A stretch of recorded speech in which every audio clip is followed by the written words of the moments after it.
That's really awesome, and I hope that it happens more often. Go, go, go. Something that I'm ashamed of, but that I'm going to admit to you and anyone watching this. I was once fished. Yeah. Not in an okay way either, in a really stupid way, but I was playing Anno 1404, and at the time my Steam account kept signing me out. I'm not going to go through it because it's fucking retarded. Point is, I was fished, and they stole my Steam account, and they had my Steam account, and I emailed Steam, and I didn't get my Steam account back for 3 days. And those were tough days, not just because it was like, I want to play a game, but because it was like, shit, I've spent so much money on Steam, and it's all, I can't get to it. That is fucking bad shit, but fortunately Steam are very good at dealing with that sort of thing, and I had it back, as I said, within 3 days. But if I actually lost my Steam account permanently, it's not just, like, as I said, it's not just the games, it's the fucking money. Gee. I don't know what I'd do if I lost my account. I'd email Gabe Newell, because he's a nice guy, and hope for the best. Please God, may that never happen. It was indeed Diplomacy, but I haven't played it yet, so I can't tell you. It's a gift to a friend who's sort of not in London, but might be soon, and was, but was not here long enough for me to give it to him. So I'm hoping, well, he's going to come back, apparently, and then we can play Diplomacy. We can all play Diplomacy. The only advice I can give you is stolen from a friend who stole it from a friend. Sign a contract with you and your friends. I know this is too late now because you asked me this question a few days ago. Hope you're all fine and alive. Yeah, sign a contract that states you will not bring up anything that occurs in the game in your real life because it will destroy your friendship. Sobering and promising advice. Okay, so this was a comment I made in reference to the PS3 and why I do not own a console. Consoles restrict development of games in that you, as the console player you may be or may not be, are holding... Okay. You are holding this. This is what you have. You have forward and kind of around and kind of shoot. Okay, you have shoot. That's good. You got shoot. That's fine. You're a bit of a spaz. You are kind of crippled by this stupid setup. This setup means it's not good for you when things are actually on different levels and somehow interesting and not a corridor. Okay, so games that are now developed for consoles are then shoveled sideways onto a PC. Well, I have this equipment, and this equipment. And this equipment in particular makes a big difference to my viewing angles and possible shooting zones. Much more interesting games, much wider games because of the processing power that is available to PCs that is absolutely not available to the closed platform consoles. And it means games like Crysis 2 are being destroyed because they're being limited to a space like this, and you walk down a fucking corridor and you shoot some shit that's there and there and there and there and all on the same plane as you. It simplifies. Another console question. I hope this doesn't like jar my face around like a fucking retard like the last one did. Didn't do that to the audio, I just felt the need to do it myself. I actually wrote an article all about Dragon Age 2. It's strange to me when people don't know this. I guess I don't publicise things very well. I write for a website called ready-up.net, and you can read my shit there. Advert.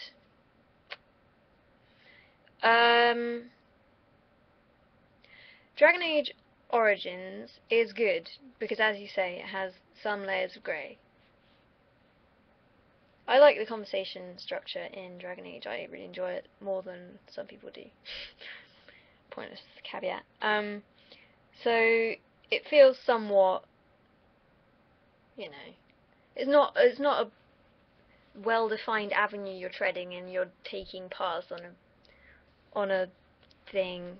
Fuck. Like in Mass Effect 2, it's just like, here's a little picture denoting something good. Here's a picture denoting something bad. Which you gonna be? And Dragon Age Origins isn't like that at all. It's very subtle in that regard. Whereas in Dragon Age 2, as you obviously know, they're bringing in this fucking shit system that they had in Mass Effect 2.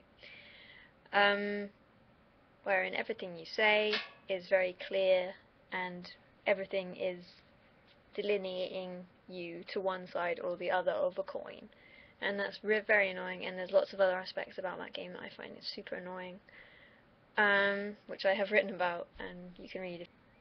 Yes, I am interested in films. Important S. I don't like favourites though. They are something that overwhelm me to think about.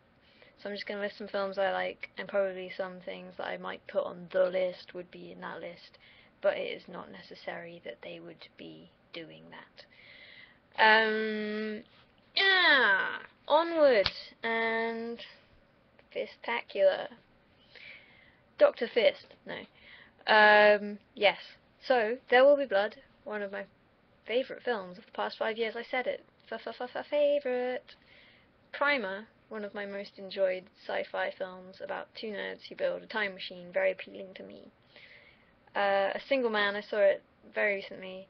I would say it was one of the best films of 2010, but that may be because I didn't expect what I got from it, and what I got from it was awesome. The Illusionist, also another 2010 film that I saw, that was very good and worth watching.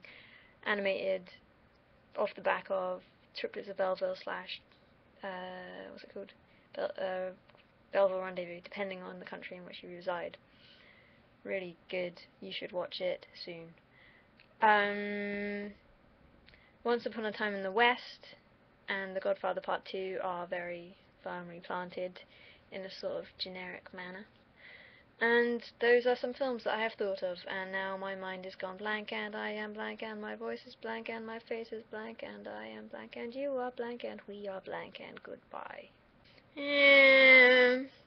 Not really excited. I find it very difficult to get excited about any sort of AAA game that is on the horizon, just because I assume it's been in some way tampered with and ruined, a la Dragon Age 2. So yeah, I guess it's more like tentatively observing. I'm sure it's going to be everything Mass Effect 2 was, but worse. And by worse I mean worse. Okay, lowest common denominator. Watch it go down. It's the numerator is even increasing in order to truly ram home the difference. I don't know. I hope not, but I'm sure that it's just like this further increasing attempt to turn games into a filmic experience that sort of ruins everything games are into a very streamlined, on-rails kind of feeling. Everything that Mass Effect 2 did to simplify Mass Effect 1, I expect that again. So it just sort of becomes a gelatinous goop of uninterestingness.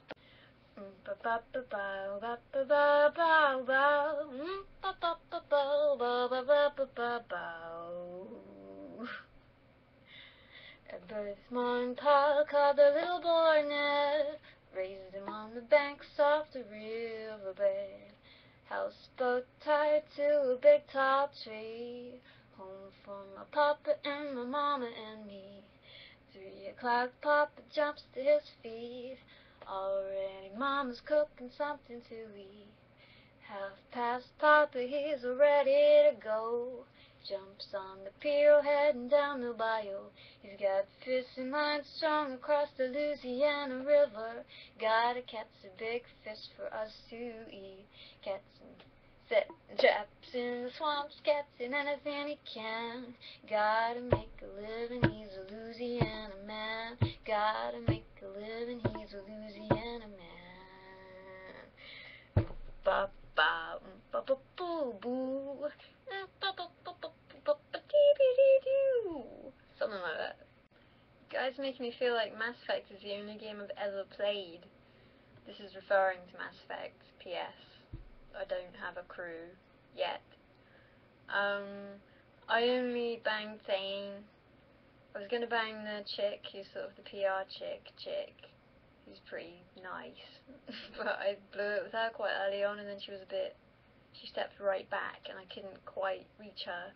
And then all of a sudden she was totally into me, and I was like, whoa, shit, and I sort of said, no, I'm going to do Thane, but now I regret my choice. I'm not really someone who'll go back and play the game again, except obviously to repeat and change my end decision, as previously mentioned. But that's a regret I'm going to take to the grave. My parents are pretty much impressed with whatever I do ever. They don't really push me academically. The only way they have pushed me is, other than that, it's all dandy. I don't think I've ever got anything for Valentine's Day.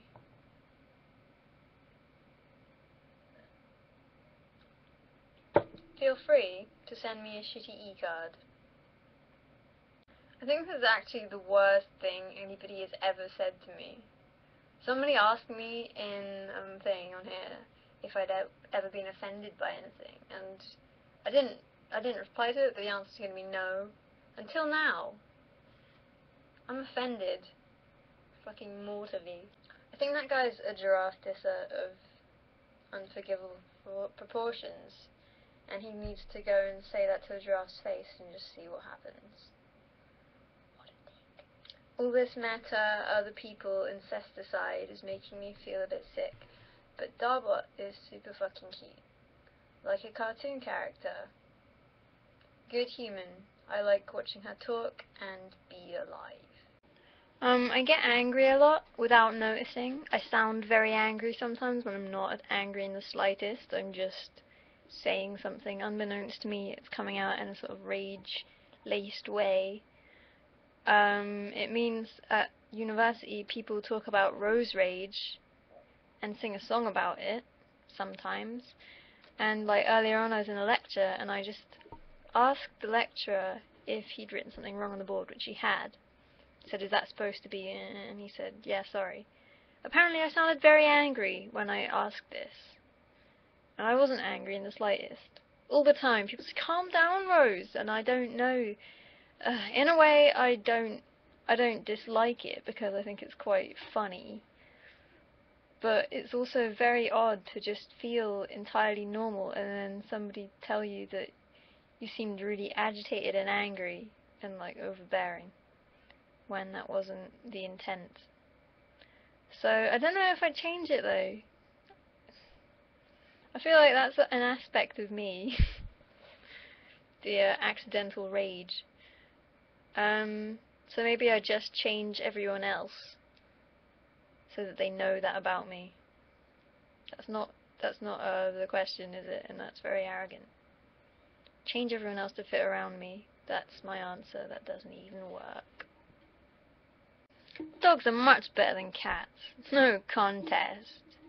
I'll take a dog, please. Chicken, thanks. Beef is good sometimes. Like roast beef that is rare is delicious. And there are occasions on which I would gladly take that over its chicken counterpart. But on average and in general, I will take the chicken, thank you. Tea or coffee, fuck you. Let's not even think about trying to choose between those two. They are very different genres of things, despite appearing initially the same. No dice. Thanks. Fuck. Internet friends. Similarly. I love that word. Do you notice? I don't know if it's a word. Carry on using it regardless. I really like the internet, but friends are really entertaining. So let's just skip on by past that. Stingray or Captain Scarlet, and Mr. Ron's answer is entailed in my question. Inception or Shutter Island? Inception, although I did enjoy Shutter Island. A lot of people hated that film. I thought it was alright, I guess. Wine or spirits? I don't drink. I'll have some lemonade. Thanks. I'm almost certainly shorter than you. I remember complaining about my height to my granny, and she said, "You'll be glad about it when you start meeting boys." You know what? No, I'm not glad about it. I look like a joke.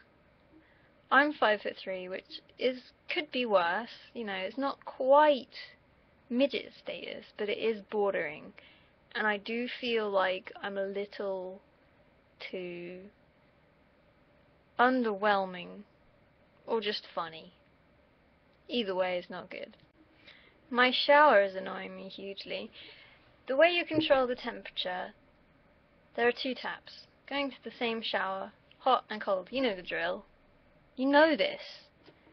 And in order to get the right temperature, i.e. not scalding and not entirely freezing me to an icicle, you have to sort of tap the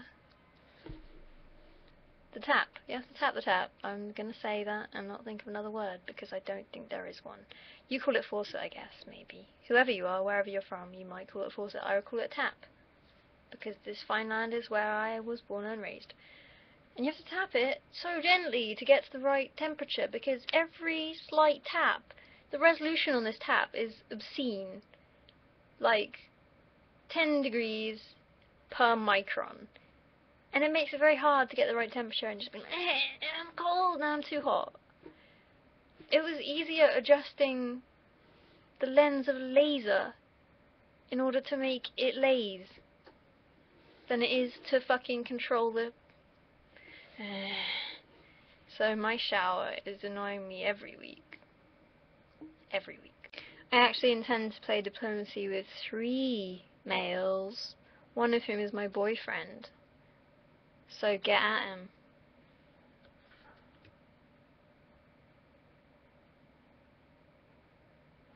I don't think I'm going to be very good at this game.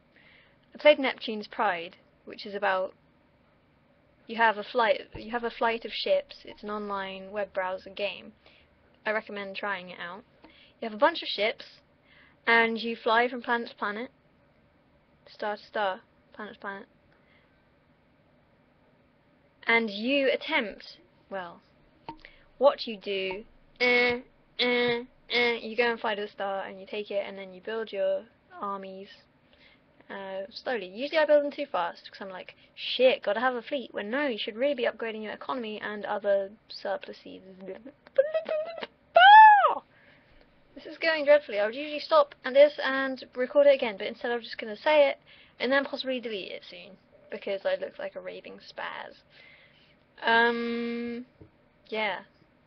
So in this game, I played it in the usual manner, which I play games. You know, okay, I'm gonna go take this, take this, battle this dude.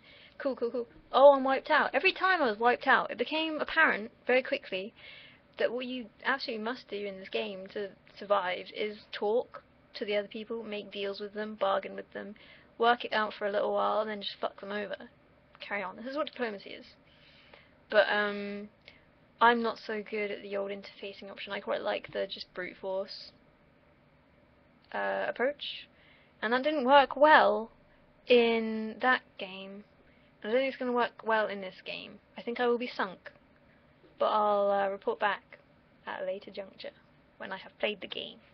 Hey, where's all the hostility coming from? I know, I've got a good idea. Let's go and find a nice fire and sit around it, and maybe you can bring out the old harmonica and give us some tunes, and we can have some chats occasionally. Cozy, the coziest you could ever expect in a post-apocalyptic nuclear wasteland. You know what? I've never mentioned that ever, because it didn't happen. You have confused me with somebody else. That's not okay, is it? No, it's really not. I'm based in the UK, where I've always been based. Except when I was about 3 years old, we lived in Spain for 6 months.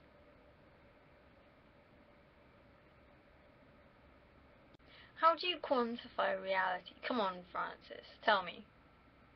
Is it the summation of how you have been at any point summed over the number of points there have been. And then that's me. Tell me. I'm all ears. I don't know. It's not. I act like this sometimes. It's kind of obviously come from me. It's a part of me. The way I'm acting right now is definitely me being that way. It's an aspect of me, but like made more potent. I think I talked about this in this exact way before.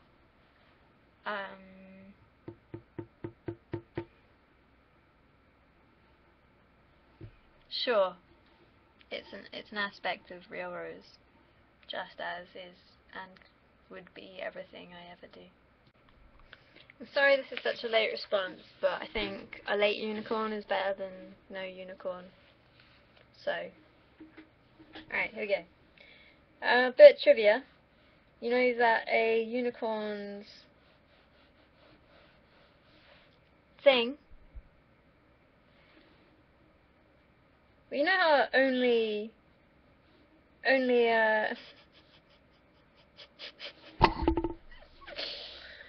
only virgins can tame unicorns, right?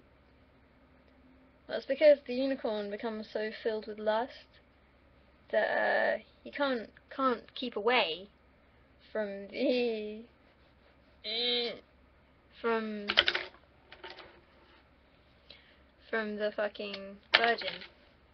Because, well, let's just say that he goes up to her and lays his horn on her thigh and gets down to business.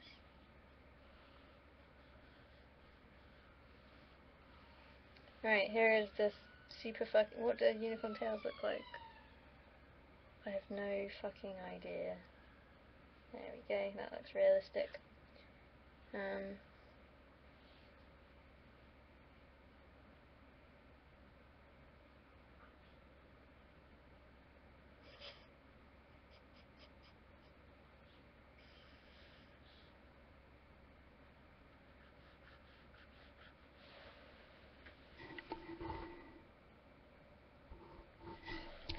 I hope that makes you happy.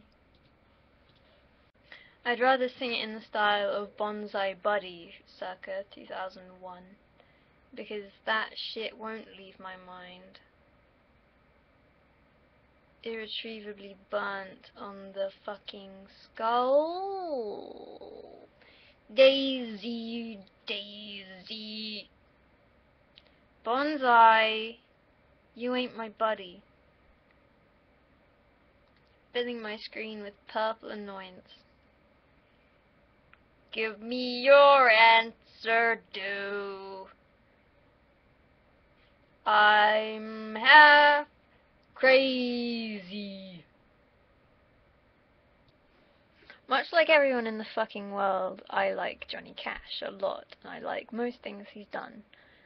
But his personal file is definitely my favourite, with the old covers and the old stories and the niceness. This is a difficult one to answer because I've only seen the series once. I haven't rewatched any of the series. So I don't think that's a valid basis. But I'll just say the first one because that might be true. It's more likely to be true than the most recent series, let's say that much. What I really liked about Mad Men was the subtlety. There was no fanfare of this is this, and this is this, and this is clearly this. Does that make sense? I'm being quite vague. The problem with talking about things like this is I begin to feel like a bit of a prick. So I'll say that much. But the most recent series is just about... It just seemed to go off in a complete opposite direction to what I felt made Mad Men really great. So it was all about Don Draper's secret diary, general weird slapstick that didn't work and felt weird and awkward. The only thing I liked was Sally Draper jerking off at her friend's house. That was the high point of the series. So I hope that season 5 returns to its previous form, but I don't know. I feel depressed and quite sad about season 4 of Mad Men.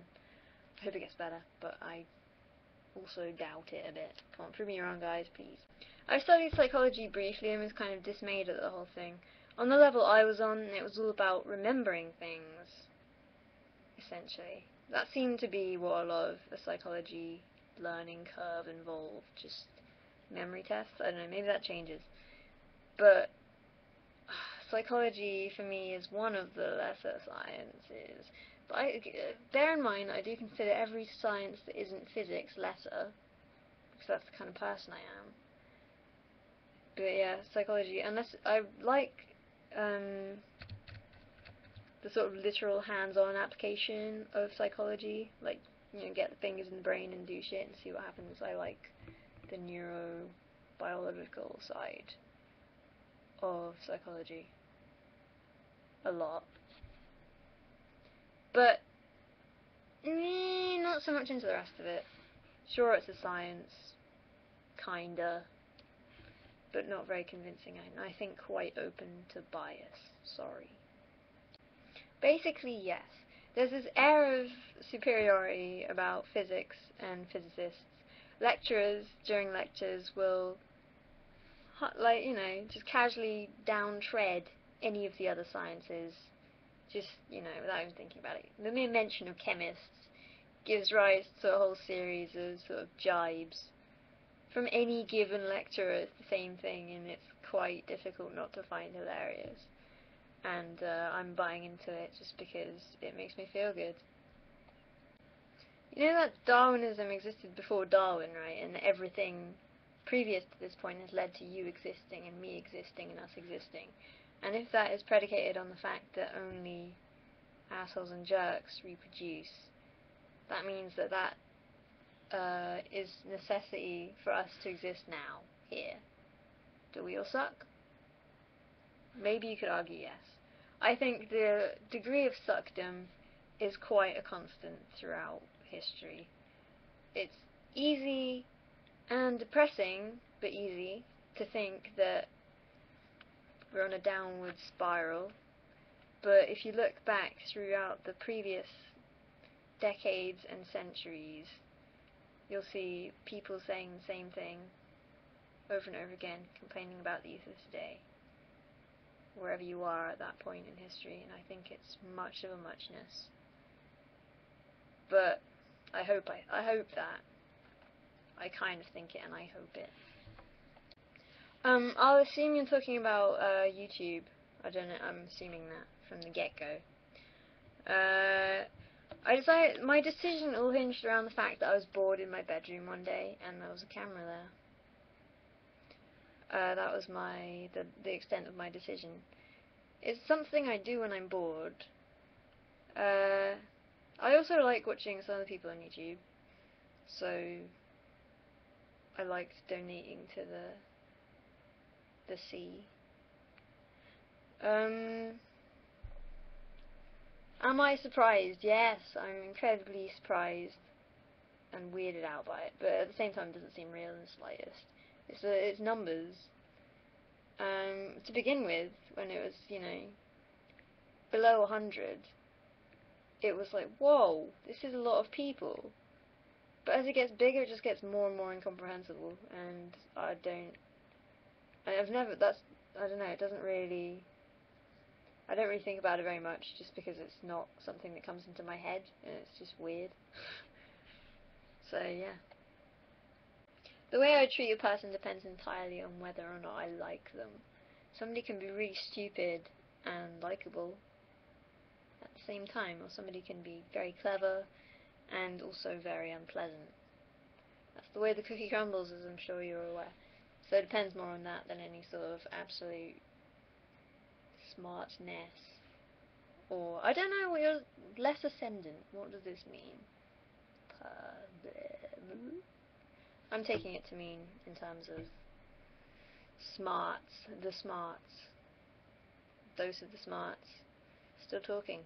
How about that?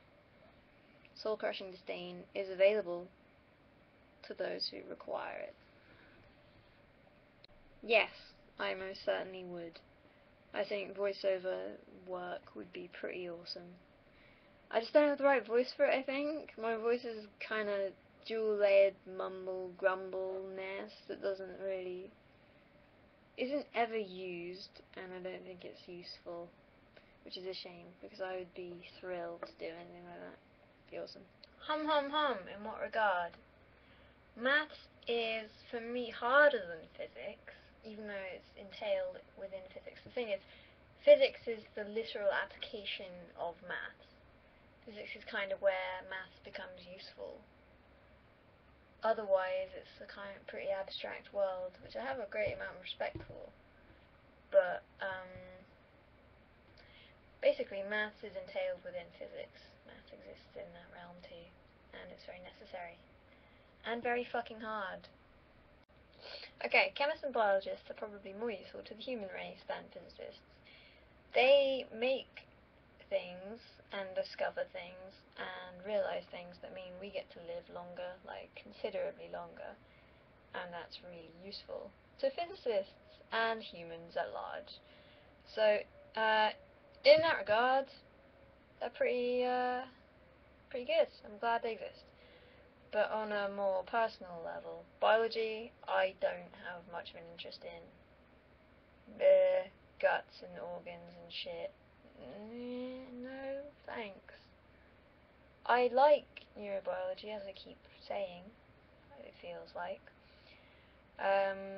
Chemistry, they sort of talk about things in the same way physicists do, to some extent, but they sort of dumb it down a fair whack. So, how much more can I say about this without it becoming inflammatory? Probably not a lot. How are they relative to physics? Don't really know how to answer that question. Hope I accidentally did. I'm a little bit torn on this one. I feel like writers exist and existed, you know, not in a small capacity before there was such a massive amount of undergrads and whatever studying English. It's one of those things where it's not a necessity. It's not a prerequisite to writing a book. So, I love books. I like reading. If it means that more books are written and they are good, then good. I'm glad about that, and it's obviously something worth investing in. For me, I feel like it's quite an indulgent degree to pick because it's like fun. But that's just the way I feel because of what I've chosen to do. I mean, you know, nothing can stay fun really when you're studying it. It kind of ruins it a little bit. So I don't know. Because I've picked such a sort of hard degree that is actually really applicable and useful in life, it means I've developed a bit of a hardline approach to like art subjects, which I feel you don't really need, and it's kind of weird to pay so much money to do that when you don't necessarily gain. I'm sure you gain things, but at the same time you can do a lot of that stuff without being told how, and that has a lot of value to it on its own as an untaught sort of autodidactic thing. So I'm torn. I don't know how to answer the question. It's happening a lot. It's a bit shit, isn't it? No. Who are you? Are you stupid? What's wrong with your head? It's something I'm pondering right now. Is, you know, this question has given rise to a very much more serious question of, are you okay? And what are you doing to help fix yourself? Because you should be doing a lot. I'm worried. I'm not exactly the right person to ask on this subject because I don't like MMOs. I'm sort of intrigued by some, like Eve, which I see Earthrise as being compared to. There's nothing really about Earthrise on the internet that I can find because it isn't really out yet. There's some videos and some people saying, are you excited? Yes/no. So, my thoughts are I probably won't play it because it's an MMO. Eve doesn't attract me because it seems incredibly grindy, and that's just kind of what MMOs are entirely based upon, the grind element, which doesn't appeal to me in the slightest. Newton's first law is probably my favourite. An object will remain in motion unless acted on by an external force. I'm not that, it doesn't give me a massive boner or anything, but I quite like inertia. I don't know, I feel like to a certain extent, bands just accept it. Whoever they appeal to, whoever is coming to their shows is representative of something that they are. Like, I went to a show fairly recently with this sort of band, and the singer was just between every song just banging on about something, and in between one of them he just decided to sort of have a bit of a go at the audience and just started saying like how everyone here looked the same as everyone did in America. He didn't know why, maybe it's the internet or whatever. It's like, I don't know what you expected. I don't know if you expected to come to your show. Like, I think he sort of had this idea that he'd come to England and everyone would just be like a very earnest miner or something. I don't know. It kind of annoyed me, actually. Who you are, you've attracted these people. This is the kind of people who listen to your music. What you can do about it? And he also had this weird go at people for bringing their girlfriends and saying that they were all sitting in the back holding their boyfriend's coats. I didn't see that. I didn't see that happening. Anyway, it was weird, and if you're a band, you should probably just accept whoever's coming to your show. But if I was in a band and I thought my band was good, and the audience was populated by jerk-offs completely, high saturation jerk-off count, then I might feel a bit annoyed. But, you get what you're given. They give you money, so shut up. I think it would probably be pretty awesome, but Rockstar are annoying to me because they don't bring things to the light. They don't bring things to the light side. They just stay in the squashed box, the little boxes under TVs. Why, Rockstar? Just bring it to me and I will love it so much more than those wastes of spaces. Come on, I want to play Red Dead Redemption and I want to play LA Noire. So apparently I was being told that they have hired a studio for a port job. So please bring it to my fine land. Please bring it. Hang on, so you're saying you've done an English degree and a physics degree, really? I don't know whether to believe that. If so, I'm impressed.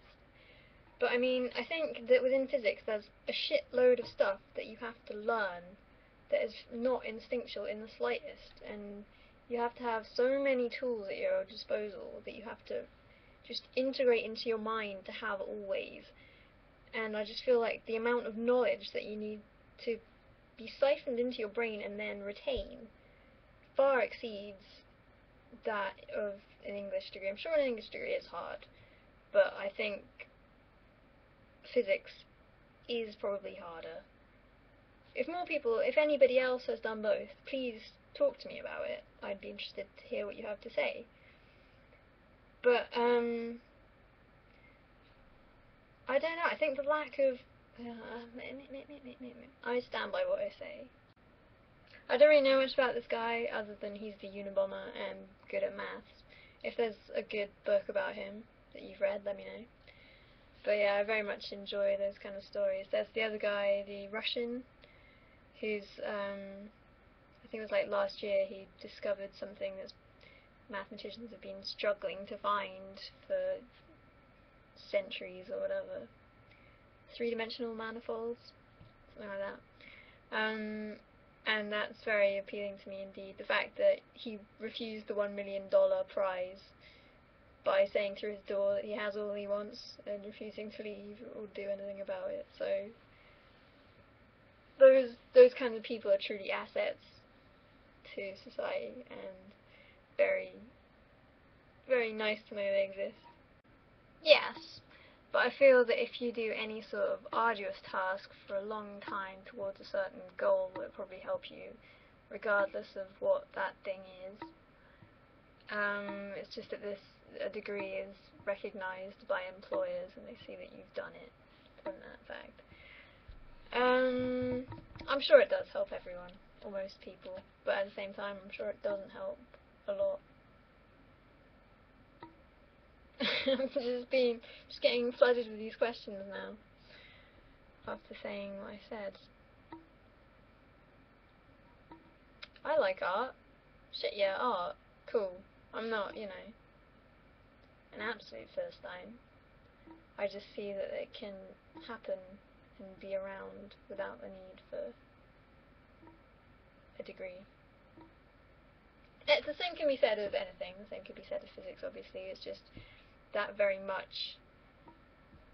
You take a lot of steps in a short period of time that you can then leap off of, whereas with art, I feel like it's not necessarily particularly helpful for you as a creative individual to be told this is how this person did it and this is how this person did it about a lot of different people. I think maybe that hinders something. But what the fuck do I know, huh? I'm just this science bitch. Somebody called me that in this topic. There's this American guy I know. Every time I see him, this topic comes up, as it seems to have now happened on this website. The last time I saw him, he said, "Hey, it's you, science bitch." And that was his opening, and also our closing. I try to ignore him, but he just keeps coming back. He keeps coming back from every party. I don't really know what shuffling feet together is. I'm trying to visualize it, but I'm not getting anywhere.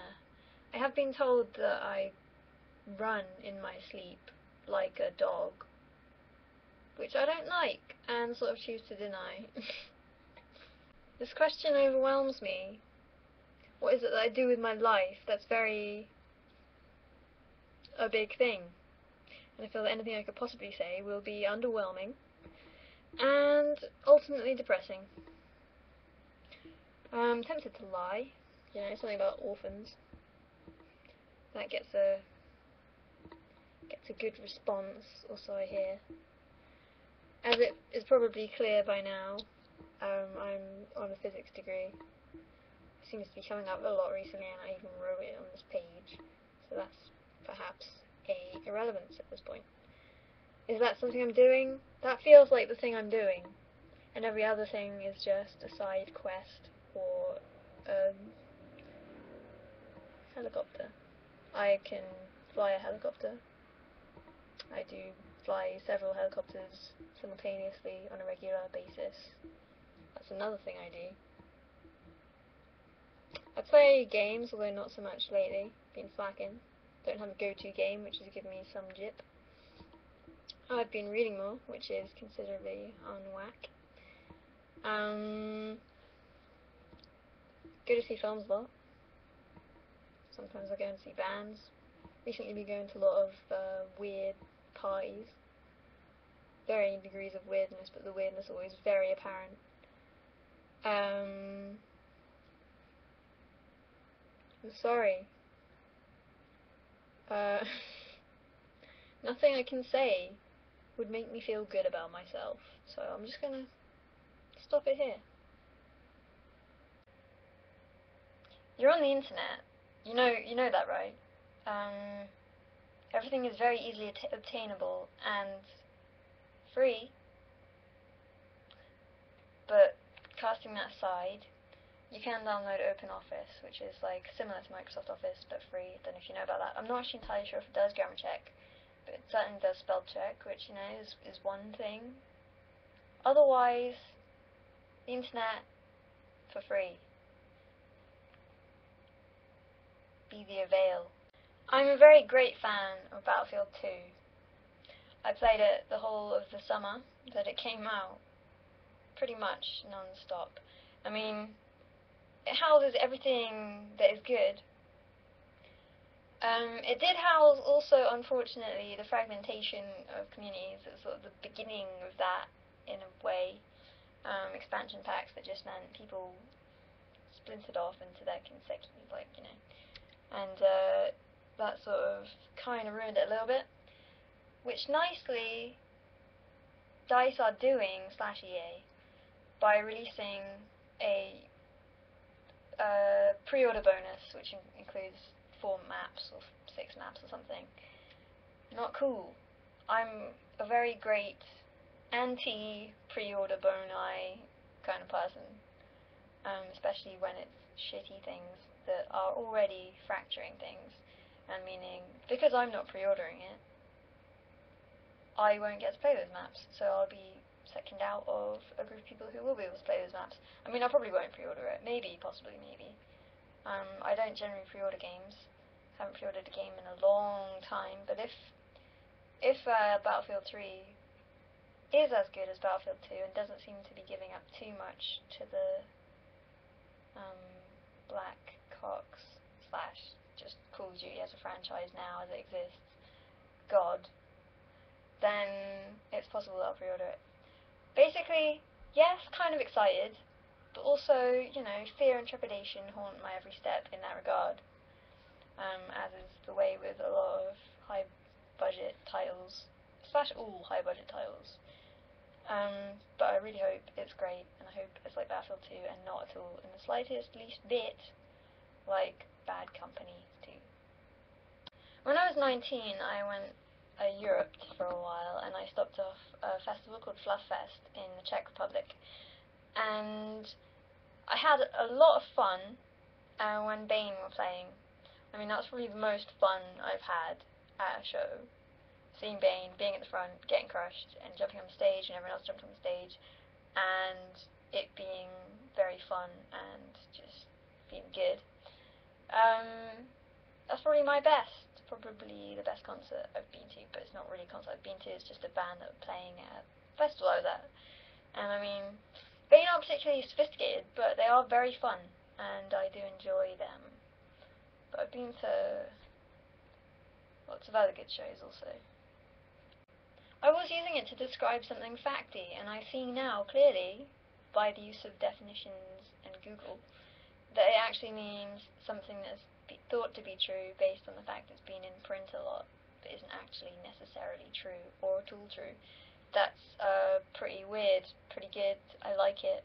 Thanks for bringing my attention to it. I've had quite a few people asking me this, so I put it in the side, in the biography section, because sadly, it is a part of my life. It's not sad at all. It's a fucking great channel. Check that out. Yep, there's an awful lot of links to various JPEGs and picture-like files in my message box. So thanks. Happy Valentine's Day to you too, whoever you may be. Whoever's watching this, we all give a shit, I'm sure. I didn't really want this to happen. I wanted you to give me a reason, or some kind of insight into why you thought it. And heads up, I am pretty bad. Pretty bad. I don't really like Curb Your Enthusiasm, but I like that. Tangent. You know, it signifies the ascent into adolescence and adulthood of Tim the Tall-Time Tailor's middle son, and all the tragedy and joy that lie therein. I actually sung it at that level so that I could reach a higher note later on. Bum, bum, bum, bum, bum, bum, bum. But then I fucked it up, so it became irrelevant. And one of my favourite songs is Singable. A valid concern is as follows. Okay, ready? Not one more word tonight between here and there. I'll put a distance the size of the ocean. Now this heart can be skipping rhythm as the current carries me. I almost drift away far enough to forget that when it comes you cannot hesitate. And when found, I will write an account and seal it in an envelope addressed to your last known residence. Whoa, whoa, oh, oh, oh. Whoa, oh, oh, oh. Whoa, oh, oh,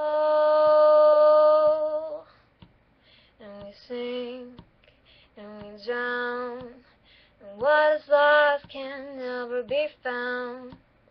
These arms did swim till the lungs pull in panic was lost in a deep understanding that you will see what is wrong with everything. What is wrong with you and me? To make all the right reasons to fuck it up.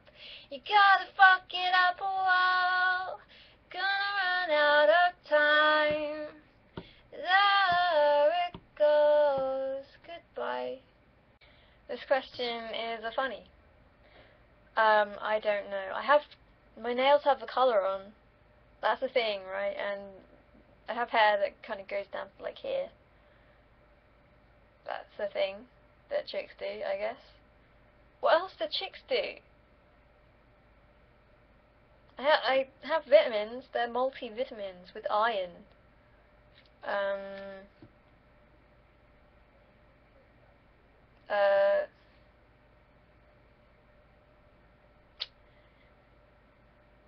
Gotta promote the gender confusion. It's what keeps me going, quite frankly. Little known / somewhat known fact, I was Rosie until I hit... There wasn't really a specific age. Basically, I was called Rosie as a kid, and was a Rosie. And then people started calling me Rose. This is such a fucking interesting story, isn't it? Wow, I feel great. I feel like one of those people you watch on VU, and they're really fucking boring right now. So how can I inject some interest? My full name is Rosemary. That's even better. That's really bringing the interest to newfound levels of banal. Yeah, no, please don't call me Rosie, because it's not my fucking name. My name is Rose, even though it's really Rosemary, as previously mentioned. Don't feel like a Rosie. People say sided with Rosie because I come from Somerset. Not a Rosie. Well, the game that I find most satisfying, the genre of game that I find most satisfying, is the first-person shooter, because it appeals very directly to me and my attention span, which is about yay wide. It's not something I'm particularly proud of, but first-person shooters are certainly the ones that I'm into. I mean, I'm a bit pissed off that lately there haven't been really any new games that have fitted into my first-person shooter list of games I play. I'm rather peeved about it, because they've gone to shit, basically, and that's a bit sucky. As mentioned earlier, I'm hoping Battlefield 3 will be a good addition. Red Orchestra 2 will certainly be an excellent addition. But I mean, other than that, keep saying I mean. I very much like RPGs when I can become involved in them, but as I've said, my attention span is just this fucking tiny speck of a thing. But I very much like Stalker.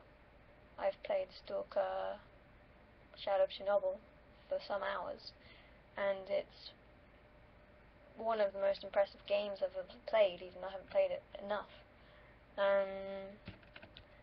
RPGs give you more, but they occupy more of your brain and more of your time, and I don't have that to give when I've got all the homeworks in my mind and in head and due tomorrow and the next day and exam and whatnot, which is a bit shit.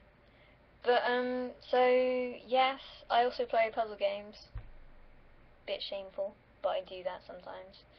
But yeah, first-person shooters win, and I can't wait for Red Orchestra 2, and I hope none of you can either. There's a very odd thing about me they've chosen to publicise, bearing in mind I've mentioned it in one video briefly, and I think even specified that I have neither of those accoutrements to hand, or even within the, 100-mile radius. I hope I'm not coming into contact with too many disappointed people, of whom you are maybe one. I'm sorry. I might not be able to live up quite to how I've been presented, but I will endeavour to not be that person. Okay, I assume we're talking about games in games, because that's as far as my knowledge extends, certainly. My favourite and go-to gun, if it's available, is the AK-47. Especially in Counter-Strike Source, I find that it's the gun that is right for me. I really like what it requires as well as what it possesses in equal measure. If we're talking World War II games, I choose the MP40 or the MP44, and I also really like the bar rifle. Like in the old Call of Duty games, Call of Duty 1, I was very, very loyal to the bar rifle quite often. Yeah, but AK-47 I will say, because it's true. I'd be very interested to see them. Can you like upload one that looks the most like me, so that I can jerk off to myself?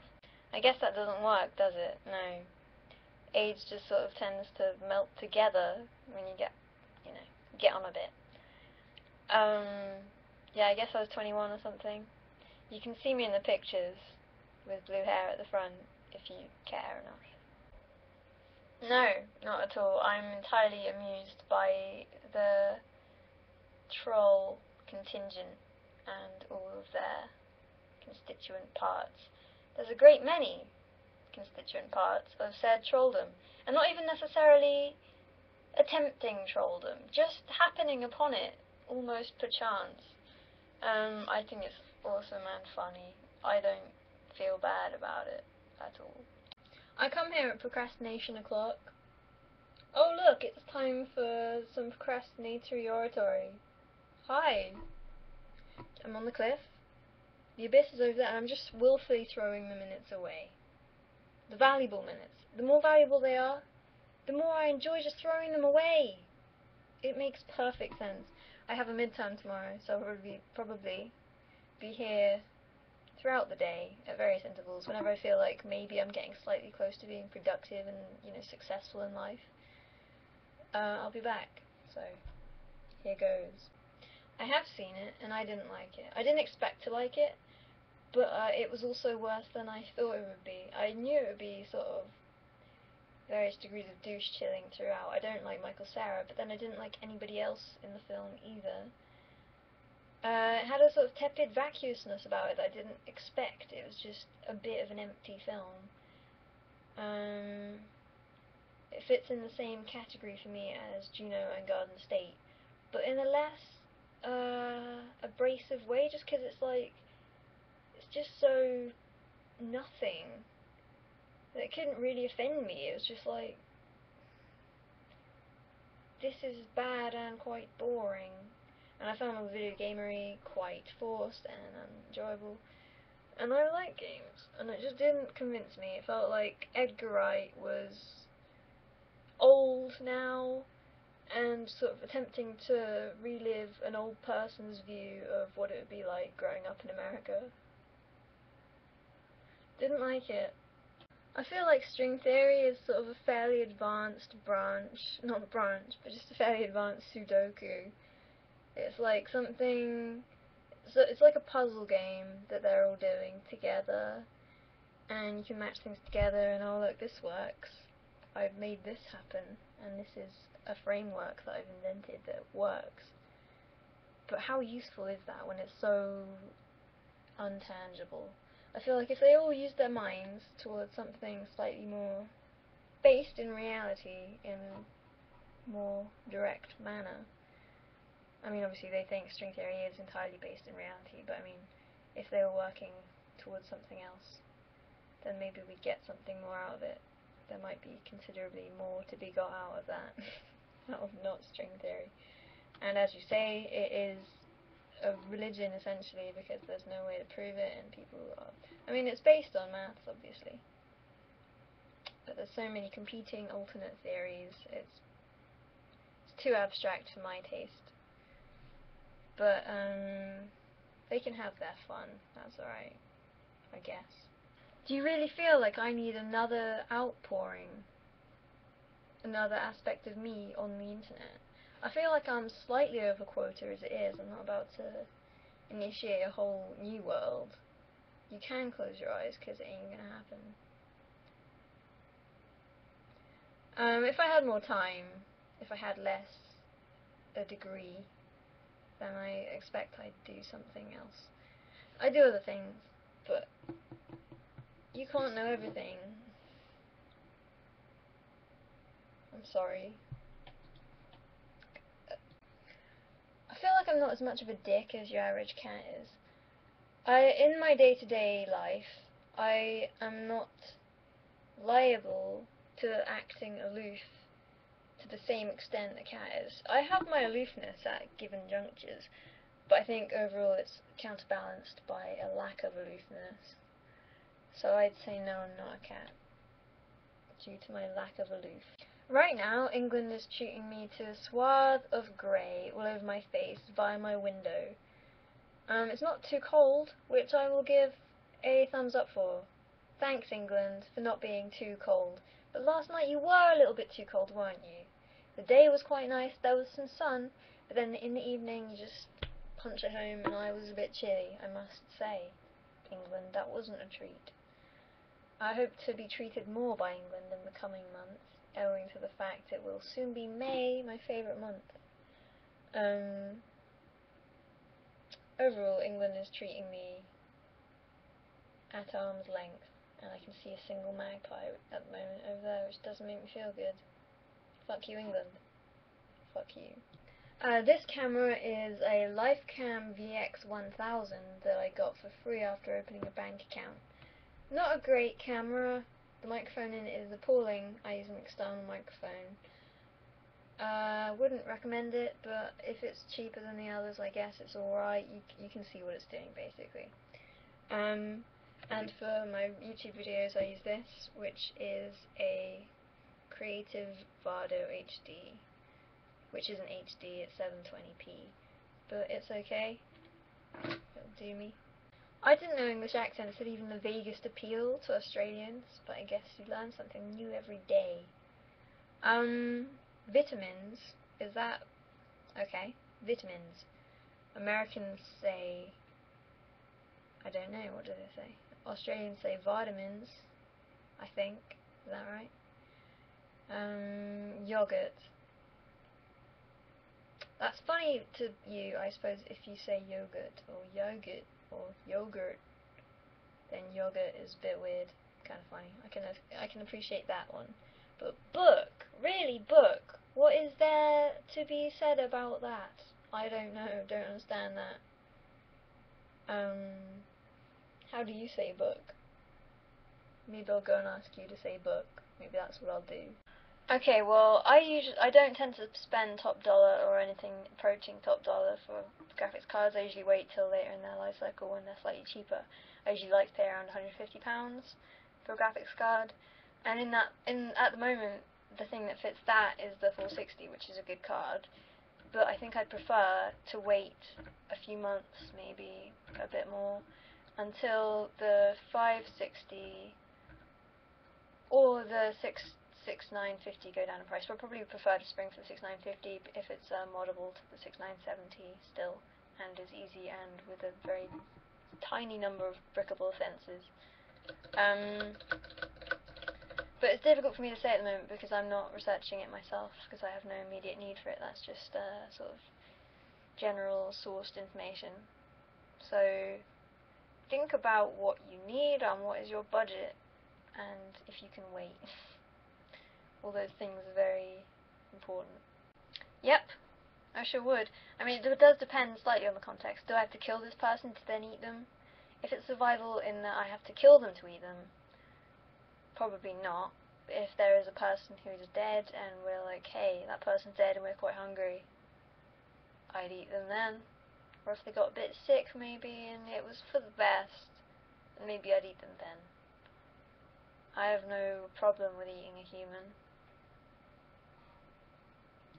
All I know about Australia comes from the TV show called Neighbours, which you may have heard of. I don't think it's as big a deal over there as it is here. But I tuned in recently only to discover that Toadie is now a thin guy, which I don't like. I think the whole show is now wrong. Something is amiss, and it is Toadie's immeasurable weight. What else did I learn from Neighbours? There's lots of fires in Australia, lots of natural disasters that lead to lots of interesting relationships, let's just say. Everything that ever happens in Neighbours originates from some sort of natural disaster. That's my take on the whole show and the whole of Your Fine Land. I'm not really into Trainwreck. When they were playing, I might have been down in the giant pool realizing I couldn't swim. The good bands that I was most excited to see about. What? That didn't make any sense. The bands I was most excited to see and the bands that I enjoyed the most were Rain, Daitro, Ossie Tot and Mort, don't know how you say that, Death by Stereo. They were the most fun. Eamon Ra as well. Eamon Ra were really good. Those are my favourites. Hello, I'm an American, and I'm an American that's about to point out a point, a thing that you guys do, you Americans do, from the American's perspective, so that maybe it'll actually do something and change the way in which you refer to the British accent. The British accent does not exist. What do you think that is? There's England. That's what you mean, an English accent. There's Ireland, Scotland, and Wales. It just gets messy. You don't want to be referring to those people. You mean an English accent. And I see throughout the internet and throughout media, people refer to a British accent. It's silly. That doesn't exist. So, when you complete your English accent, I expect you to henceforth refer to it as such. Good job. I like abnormal psychology as long as it sticks within the realms of something in your brain's fucked and you have some form of difference that means that you do these things. I like that. I don't give a fuck about you were molested as a child, you had something burnt into you when you joined a clan at the age of 7, a sheep molested you. That was a little bit too Izzard, wasn't it? I can't take it back now, I'm not going to record it again. So yeah, as long as it doesn't get faggy. There's a picture I see get used on the internet from time to time. And it's a picture, I think it's a dual picture. I just tried to look for it and I couldn't find it with great immediacy, so I quit.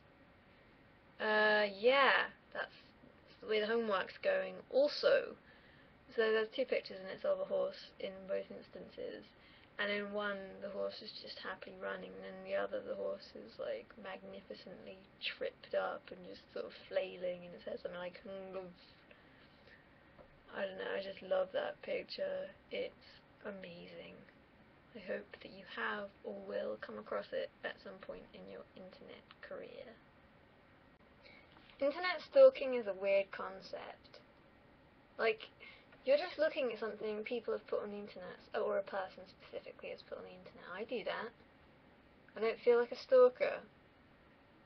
Depends the extent to which you go, I suppose, but generally speaking, I think you're giving yourself a little bit too much credit, giving yourself the stalker moniker. But I'm glad you had fun at New Year's. Ain't New Year's swell? Actually had quite a nice New Year's. But generally, they're pretty unswell. So I said that, but then I realised, and they're still talking. Such is the way. Weirdest, most impenetrable requests I think I've ever gotten. You get the regular requests that are, I want to see your feet. Please show me your feet. Generally involving a smiley face of some description, just to, it's not creepy. We're friends. I just want to see your feet. Smile. That's a regular conversation, and that's why they do that. But there's another one on here at the moment. Show me your underarms. That makes a bit more sense to me. Like, maybe there's some sort of underarm fetish going on, or maybe they're just hoping to catch a glimpse of something else. Fine. I understand. I won't do it because it's a bit weird. But this one, I don't know. I don't know if there's some sort of fetish thing there. It seems, if there is, it's a little bit broaching insanity. I think it's actually just like liking the idea that I would do that because this person has told me to do that. Please elaborate further, if you can. Me either. This is the second time I've been called a bigot in a week. And it's the second time I've been called a bigot ever also. So I'm sailing the boat bigot this week and I'm enjoying every last lap of ocean on my face. Bigoty face. I think the point to make here is that the guy who asked me to do it is American and referred to it as an American accent. I believe that's pretty standard. However, in Britain, nobody would refer to the way I talk as a British accent. And also, throughout England, there are many different accents. It's just when you say British accent, if you mean the way I talk, that's not used here, so I consider it invalid.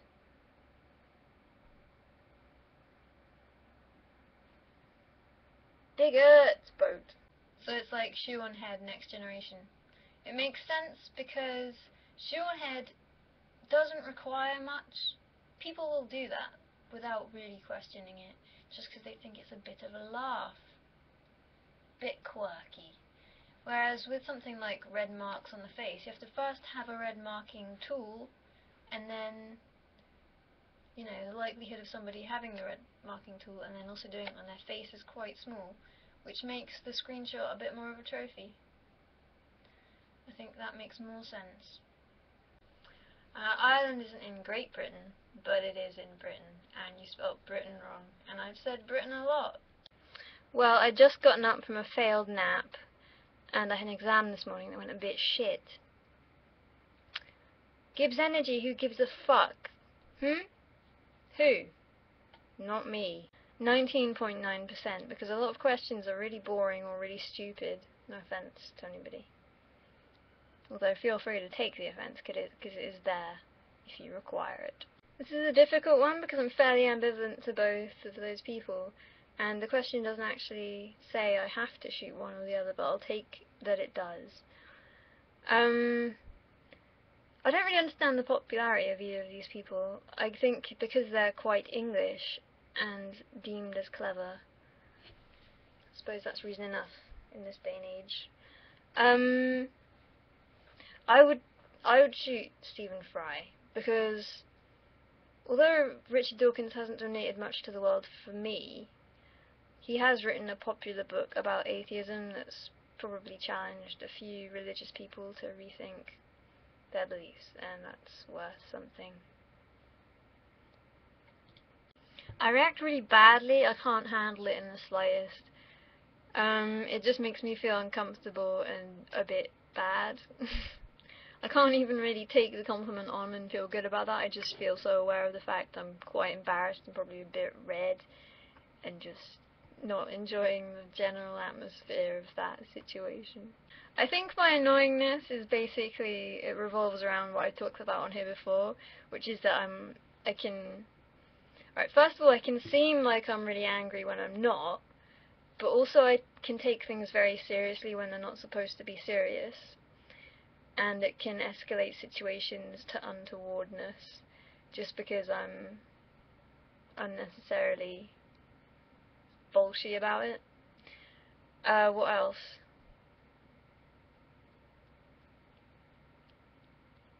I know it's difficult for me to say because I'm around me all the time and used to everything. I'm just trying to think of things other people have said. So yeah, I think those are the main things that make me annoying. I try very hard not to have any of the small habits that I find annoying in other people, just because I'm so intolerant of it. I'm really aware of it when I do it. Although the bouncing leg thing I do a lot, that's probably annoying. But as soon as anybody tells me to stop it, I will stop it, just because I can feel, even if they're not particularly angry, I can feel my own anger at somebody else annoying me in that instant, so I will stop it. Yeah, I think that's the best I can give you, but someone else can probably tell you many more things. I rather like this question, but I don't know how to answer it. What do you think's wrong with me? What is it about me that is peculiar to you? I'm alright. I'm an alright guy. Not a very relaxed guy. I'm quite an uptight guy.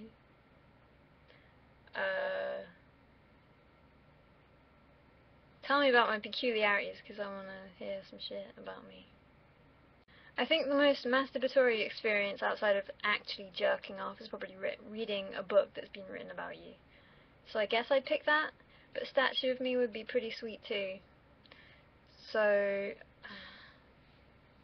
depends how good the book is and where the statue is, I suppose.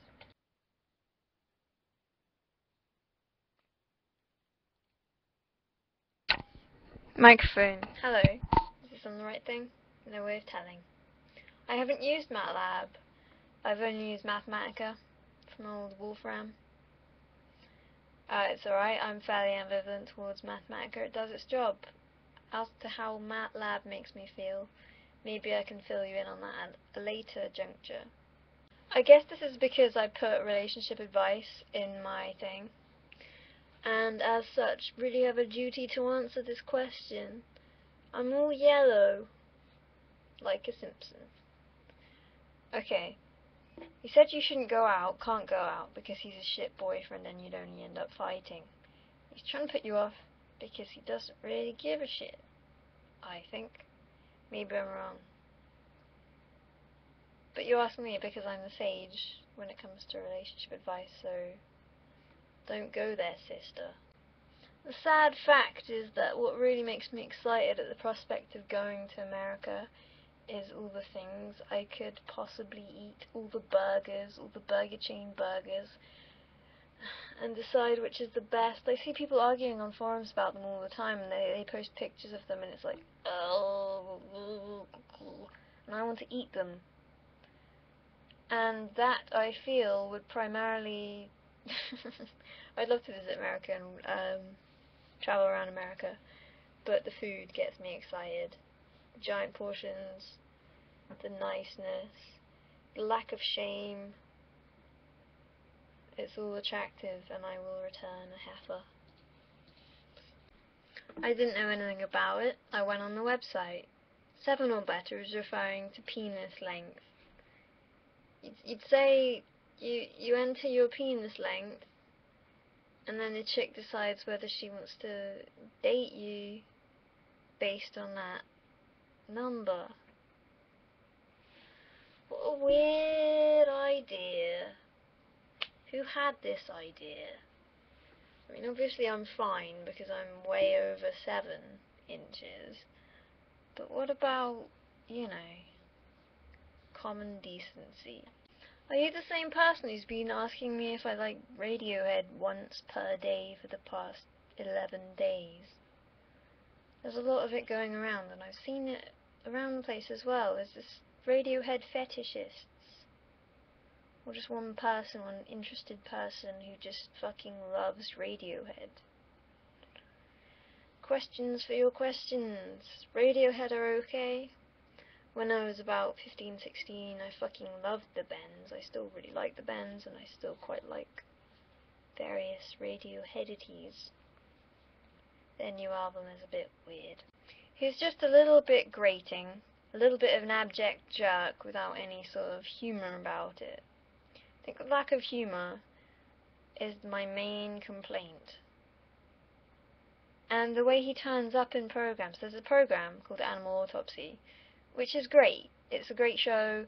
They cut up animals like a giraffe. They will cut up and they will look inside it, and it's interesting and nice, and you learn things. But then Richard Dawkins will just pop up out of nowhere. Hi, I'm Richard Dawkins. By the way, this proves that there is no need for intelligent design, and God doesn't have to exist for this animal to exist. Who invited you, Rich? You don't seem very relevant to this program. Don't worry, I'm not even saying anything. It's like an in-the-closet gay man telling you all about how gays really aren't great. Richard, it's okay if you have some religious tendency.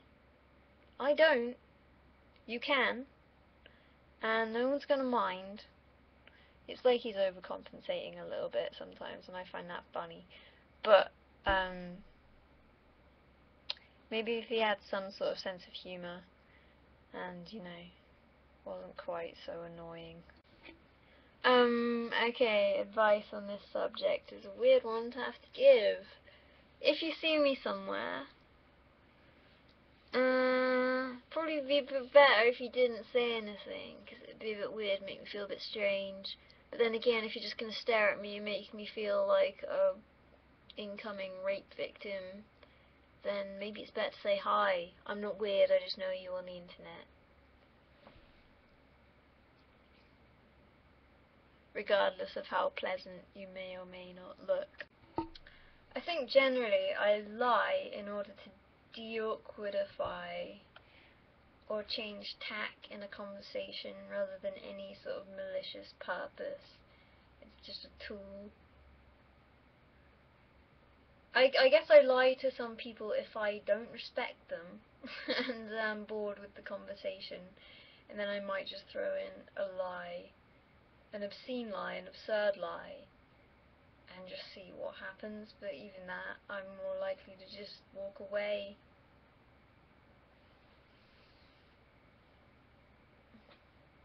Maybe I'm lying to you about it though.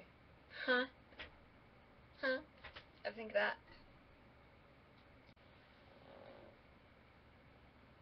Ugh. Hair. No hair.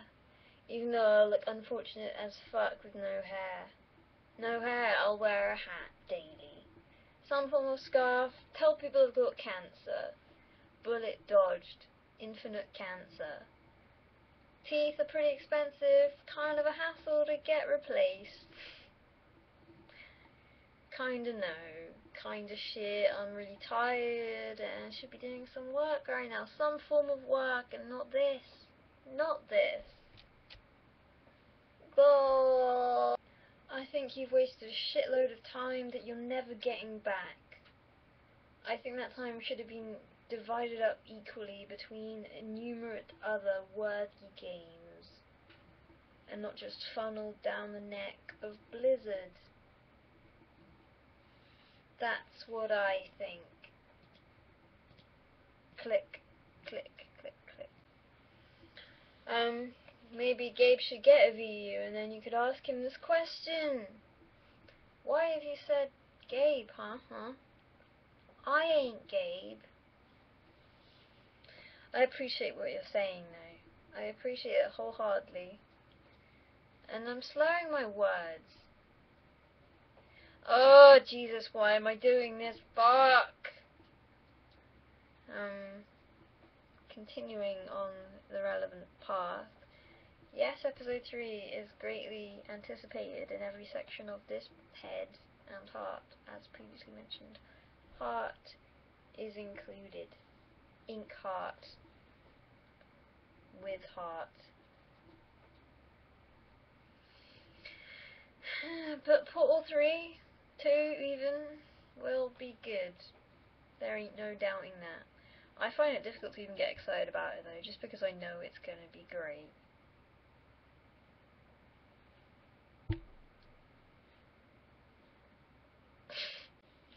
Lately, I've been going to parties and having fun at other people's expense. Mockery? Yes. Mockery. And the game of, oh, they're listening to something shit on Spotify. They've been listening to shit things on Spotify all night. Let's sneak onto Spotify and put on something else, like Bon Jovi. Or, this is the better one, Jurassic Park theme slowed down 1,000 times. And just watch the fallout.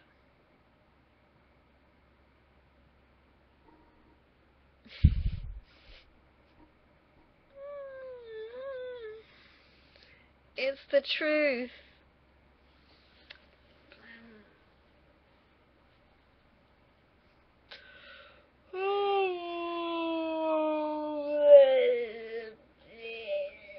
People are asking me why I keep rubbing my face. It's because it feels so fucking great answering this question they won't see. The old LHC, LH Sizzle. it's a pretty fucking open-ended. What aspect of it would you enjoy my discussion thereof? Might be going to go see it in the summer. Go and watch it being all big and shit.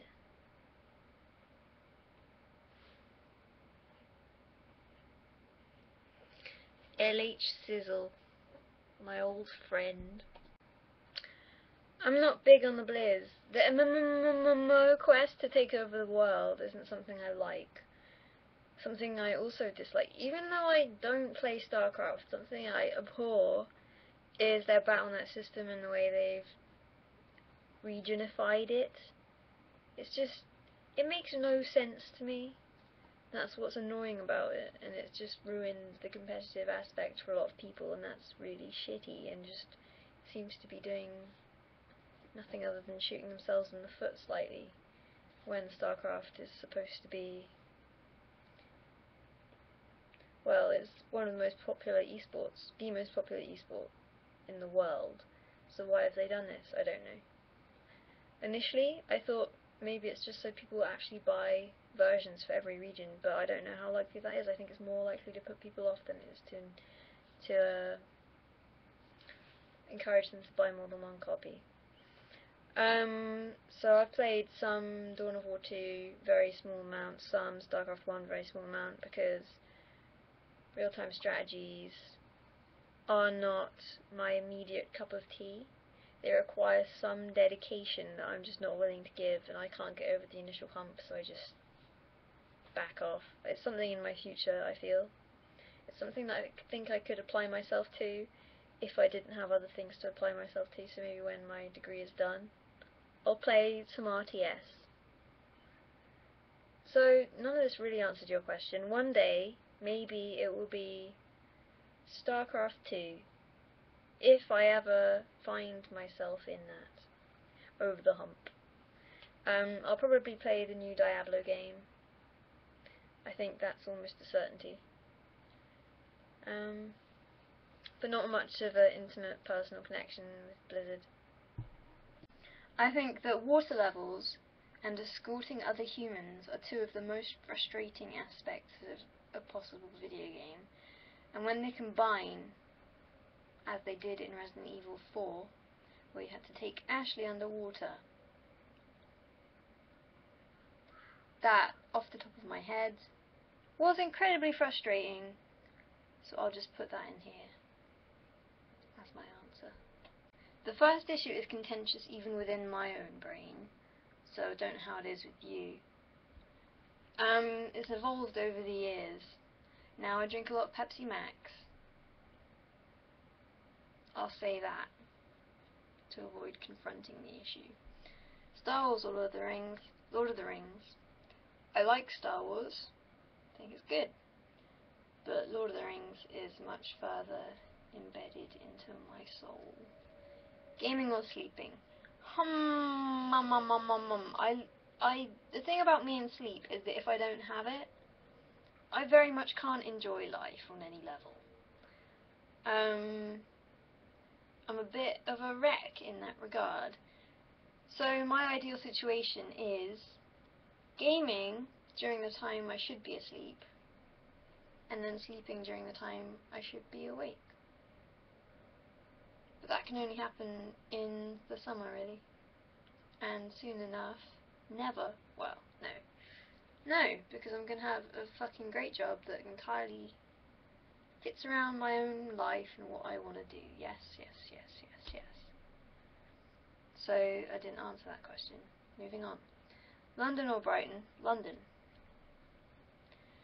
Ketchup or mayo? Eesh! That's a dreadful dilemma.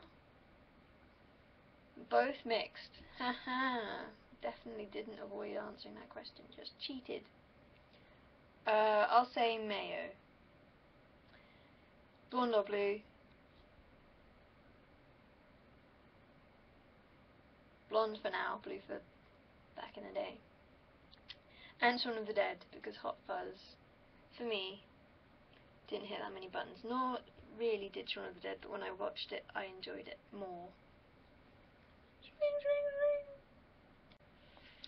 While I do have a massive light behind me that is the sun, what I'm more concerned about, other than problem sets, is that I have an exam on Monday about quantum mechanics, I have an exam on Tuesday about electromagnetic waves and optics, and I have a lab report due also on the Monday about the Hall effect in germanium.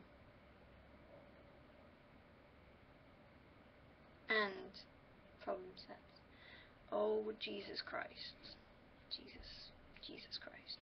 I don't know what it means to be too heavy for gravity, but I'll just assume you mean having a heavy head. I would obviously prefer to have gravity-defying arms, because you just have to hold them down by your sides and get pretty bulky. Whereas, if you had a really heavy head, it'd probably fuck your back up significantly.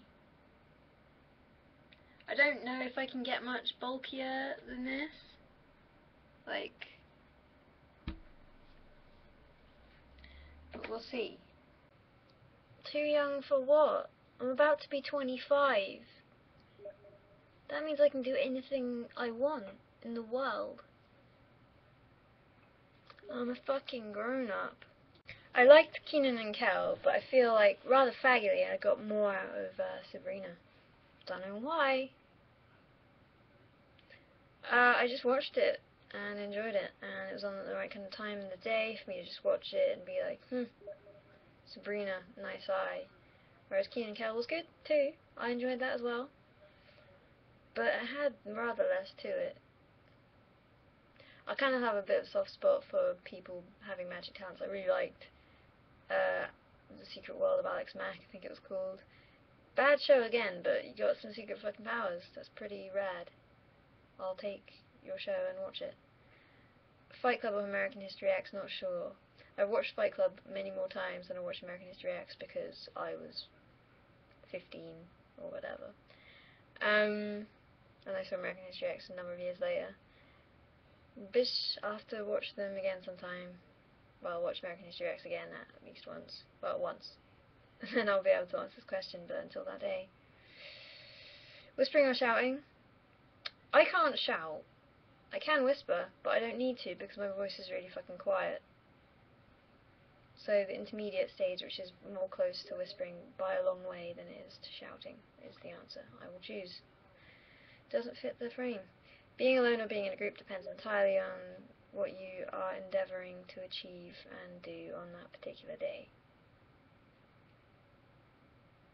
Overall, throughout my life, on average, being on my own, but the group sessions are required to do some things that are fun. Blip! To some level, I like racing games like Dirt 2 and Grid, which have some level of realism. And I like the sort of unwieldy nature and how you actually have to be good at it and hone a skill and not just point in a direction and go there. But generally, I'm glad they exist in all their various forms. That's very interesting and nice and pleasing to me. How many people play, train simulators and stuff like that. I like it. But it's not for me, I don't think. Not that anyway. Maybe other things. I think if I try a game and I like it, that's retarded. I think it's quite possible for me to like any form of simulation game, though, as long as it isn't too homogeneous, like driving a train for hours. Not cool. Don't do that. This is my procrastinatory time to do with what I will, which is this. Which is wasting time. Abyssal waste of time. Hello. And then you come plodding in with your doom. Thanks, hi, nice doom you got there. I like your wares. Oh wait, no I don't. I was doing this to avoid eye contact with the Word document sitting quietly, impendingly in my taskbar. Hey. It's not okay. It's just not. Sure, but just send over Stephen a question. I just felt like it was important to recognize it as something worthy of response. I guess I've got the anger in hand now, thanks to someone. Yeah, cool. Nice. But yeah, I will actually do it now. Maybe. I've got these. And they can soften the blow. Just like Oreos, I can just line myself with Oreos. And then any, like, impact will be marginally lessened by just the crunching Oreos, and then I'm good to go. Labriparto! Oh, probably someone loud and obnoxious. My chair's rather low.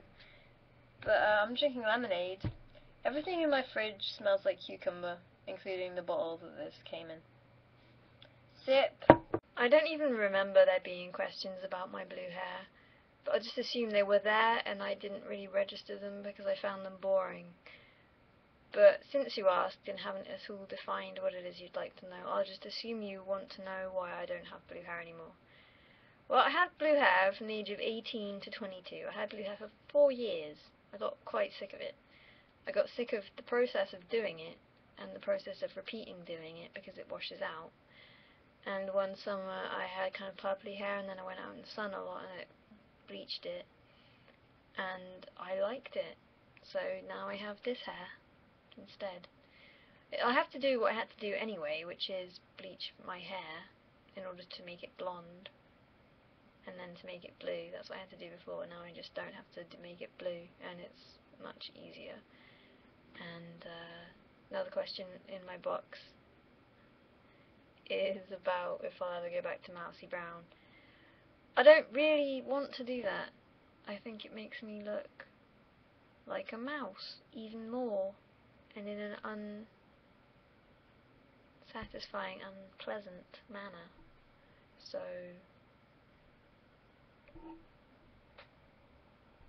blonde for now. I mostly listen to gaming podcasts. I don't really do much else, although I am intrigued by Guardian Science Weekly and may check that out. So the podcasts I listen to, my favourite podcast ever is called Idle Thumbs. They have a great back catalogue of gaming podcasts that you can read, but unfortunately they stopped making podcasts because they all got successful or whatever, and now they can't do it. Other than that, what I was listening to the other day was the PC Gamer UK podcast. The American one is annoying, but the English one is sort of like listening to a bunch of TF2 nerds talking about a different game, and I quite enjoy that. Gamers with Jobs is another good one. I used to listen to a 1UP podcast, the only good one, but I can't remember what it's called, and it stopped existing about a year, 2 years ago or something. But yeah, I'd be very interested to hear any other podcast recommendations, even though I don't really have the time to listen to them. I sort of like to listen to podcasts when I'm drifting off to sleep, so I tend to miss most of what happens in them.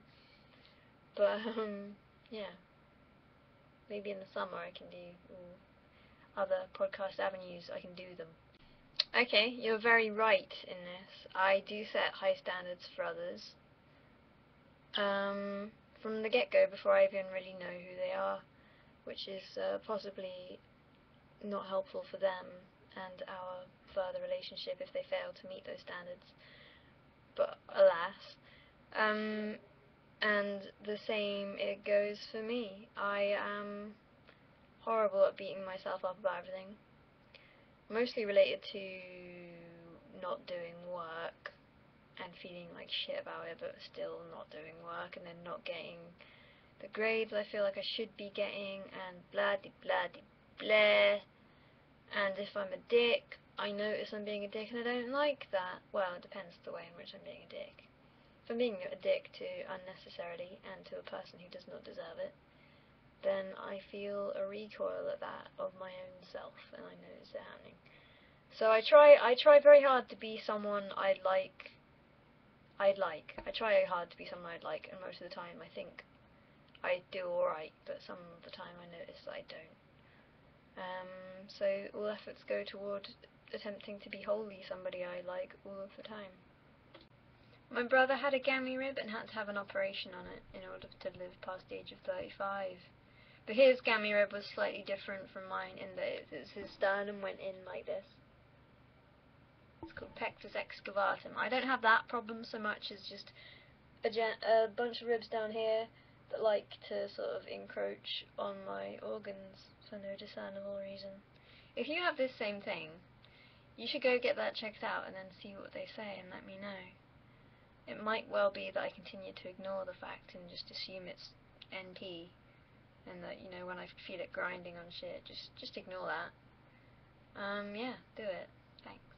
I feel like the only time people like rain is if, well, should be, if they have things to do so that they don't feel like there's something better outside, because there's really, really not. There's just a lot of rain and it's cold on you and horrible and unpleasant. So when I have nothing to do, I would much prefer there to be some fucking sun going down. There are people who have, like, an unjustified sort of value in rain. They find a value there because they don't ever have rain themselves. That's generally the only reason people like rain, because they don't get it very much. Or they're just masochists, I don't know.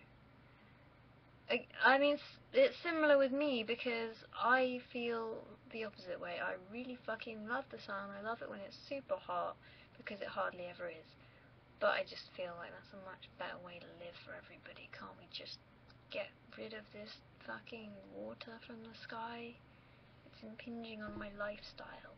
Basically, no, and I like it like that. Not that I don't have a future. I'm sure I have a future. I just don't have the first idea what's going on in that future, and I prefer not to.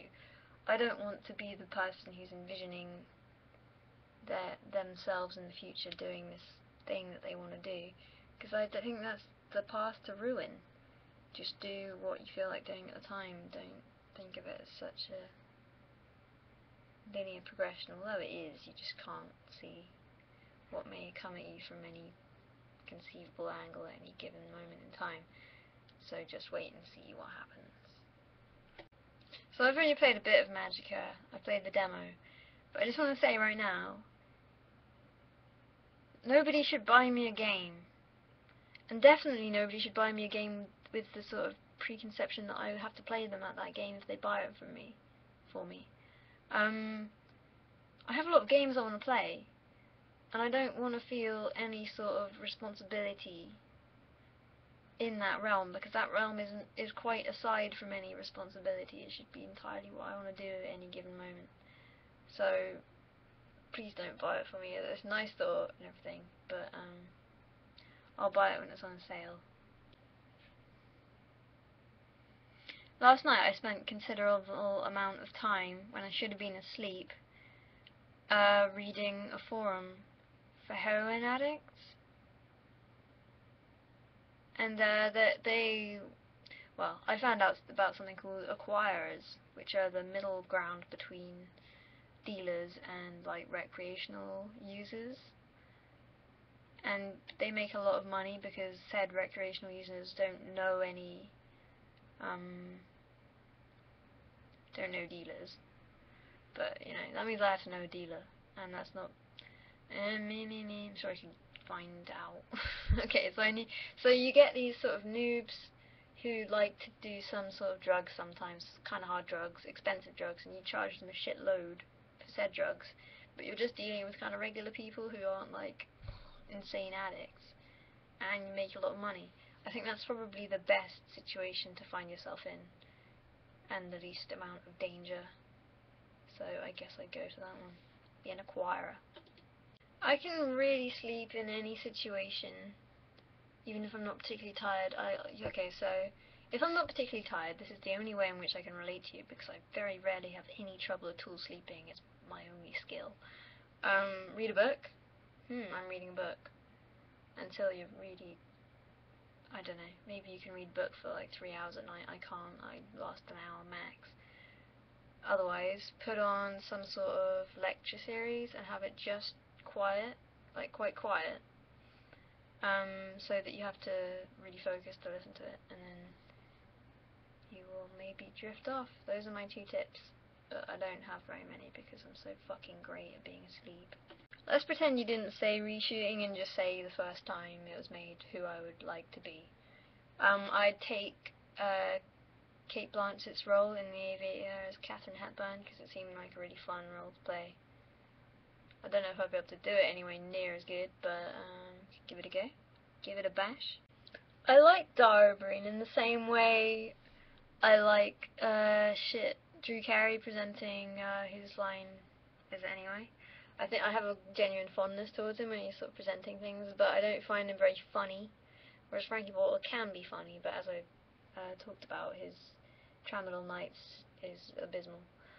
So I guess I'll choose Frankie Boyle. I don't know. I guess I'll choose Frankie Boyle. Cardigan or hoodie? I really like cardigans, but hoodies provide me with a source of comfort that I just can't get anywhere else. Cardigans are cool because you can put one on and kind of look not like a mess. And that's something that's useful to me. Pasta or rice? Rice. I hardly ever eat pasta unless you count noodles as pasta. Like Japanese noodles-y-ness. So rice, because I don't think that does count as pasta, really. Bastard or McFly, really? Jesus Christ. They're both as loathsome as each other. I'll say busted, because I think they were first, and that sort of means something, maybe.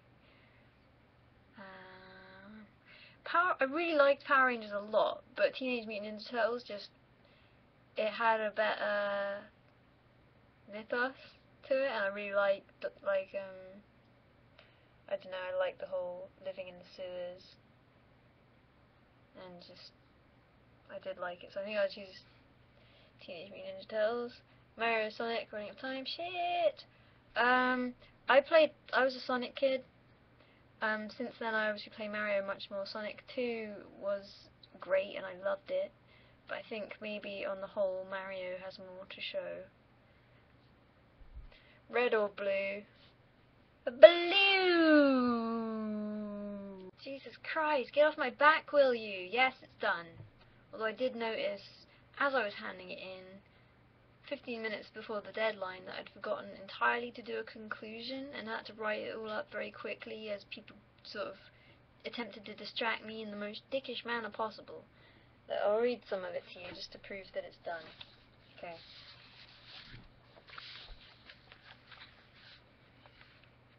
Oh, I really don't want to do that, but here it is. Here's the front page, and there's 4 pages. Fucking Hall effect. Check it out. It said I was balanced equally between estrogen and testosterone in the womb. But it's entirely based on the length of these 2 fingers. That whole page, nothing else you enter has any bearing on it. It's just talking about these.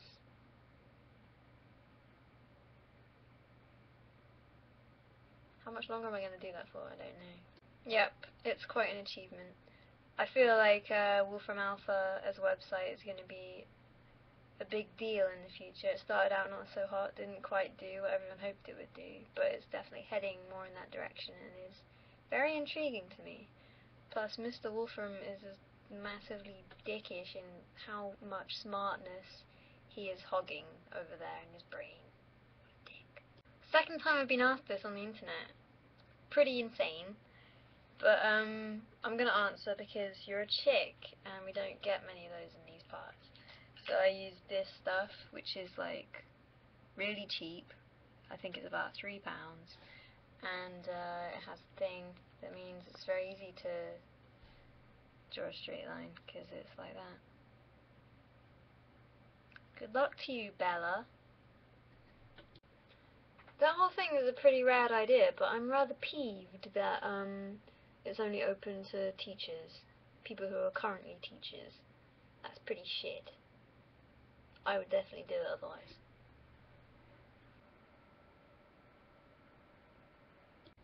I heard about Charlie Sheen's live Ustream show about an hour before it happened, and I put it up on my second monitor.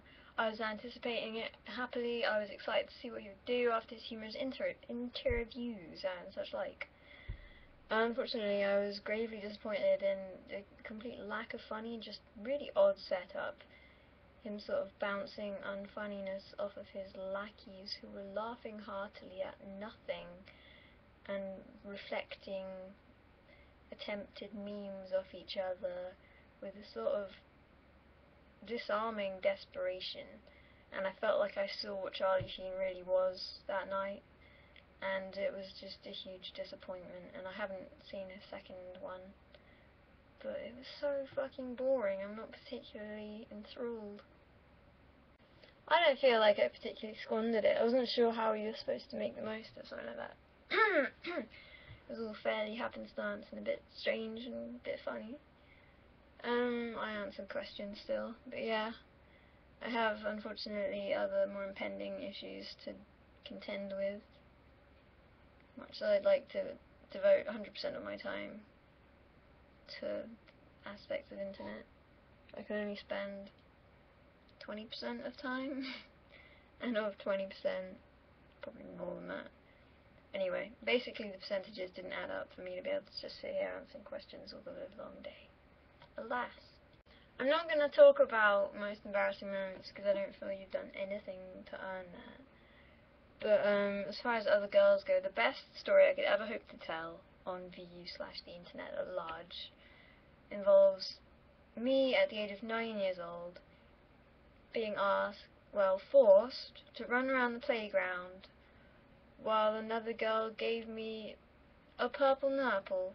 I don't know why. I don't know why it happened. I have no recollection of the why. I just remember it happening. And that's the best I have to offer, I think. I think it's quite good. Medium rare and juicy with blood. Stevie Carter is my Steam name. And when I was trying to think of a Steam name 6 years ago, my little brother was telling me a story about this kid that him and his friends bullied. And this kid turned to them, and his rebuke for everything they had done and everything they had said was, "Science is against you." And his name was Stevie Carter. I don't really have dreams in terms of possible career directions. I think that's what's usually meant or inferred when you talk about your dream. Is it? I don't know. I'm taking it as such, seeing as you've mentioned I found my calling in relation to it. I always do this and like do loads. It's supposed to just be one. Speech marks within speech marks within speech marks.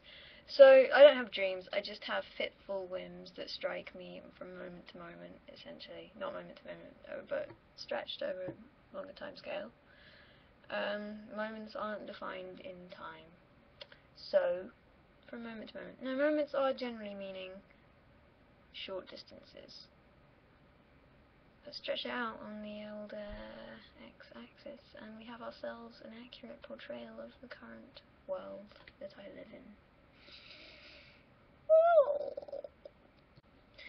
Initially, my sort of thought answer was yes, of course, but then I remember that there's this guy who walks up and down the road sometimes who likes to stop and talk to the sky sometimes, and I think if he fainted, I would just assume it was it's for the best. I once tripped on a Subway sandwich while I was walking down the road. One of the higher comedic moments in my entire life. Nobody stopped to help me. I feel like nobody noticed. It very much seemed like nobody noticed, but they might have just been averting their eyes, as is probably recommended in that situation. So if they seemed like they needed my help and weren't raving lunatics, then yes. Yep. Piece of shit game. Fucking depressed me. I sat here, I played it, I was like this.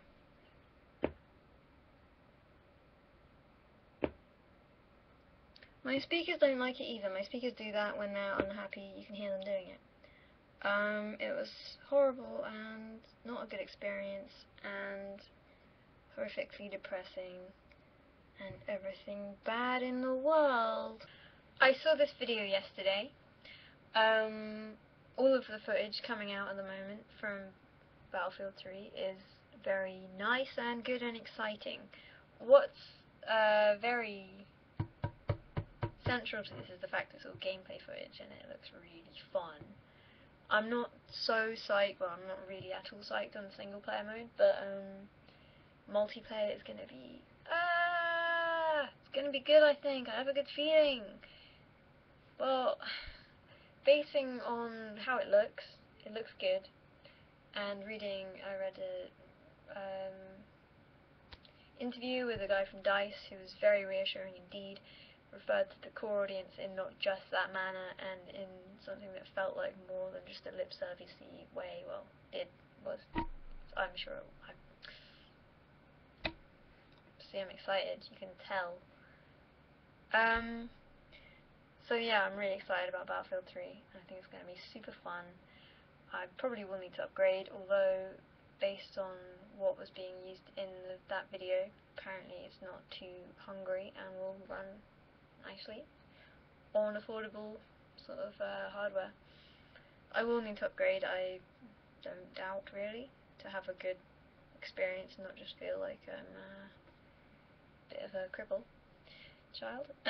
So I've never really I haven't upgraded for a particular game, but when I upgrade, I do save games until I upgrade, so I haven't played Metro 2033, and I think there's a few others that I haven't played, but like The Witcher 2, Red Orchestra 2, Battlefield 3, those are the main games that I feel are gonna fucking very much warrant to the point of undeniability and upgrade, and that's gonna be quite soon. So, yeesh. Excited though. Just got out of the shower. I buy all my games for the PC. I buy them almost exclusively through Steam because I really like Steam. I think people downloading games is a bit shitty. It's very detrimental to anybody who wants to continue playing games on the PC. I will encourage developers to develop for PC as much as they possibly can, and that involves buying the games, although I do buy a lot of them in Steam sales. But still, I do torrent or download DS games because that platform has absolutely no problems right now or ever, is absolutely thriving, and plus I would never pay upward £20 upward for a DS game. Is just obscene. I download music too because I find out basically if a band comes to the UK or is in the UK and they are touring, I will go and see them and I'll pay money to see their band, and I find out about bands I wouldn't have any idea about otherwise just because I can download their music and listen to them and decide if I like them, and I think it's a good thing. So I'm not really like it about any other piracy apart from PC game piracy, basically. I didn't know what this was until I just did a Google search, and I don't think I have that, but I can see where you're coming from. I changed it. You're welcome. Shrove Tuesday went by pancakeless. I had nary a pancake and I have nobody but myself to blame. Do you like these close-ups?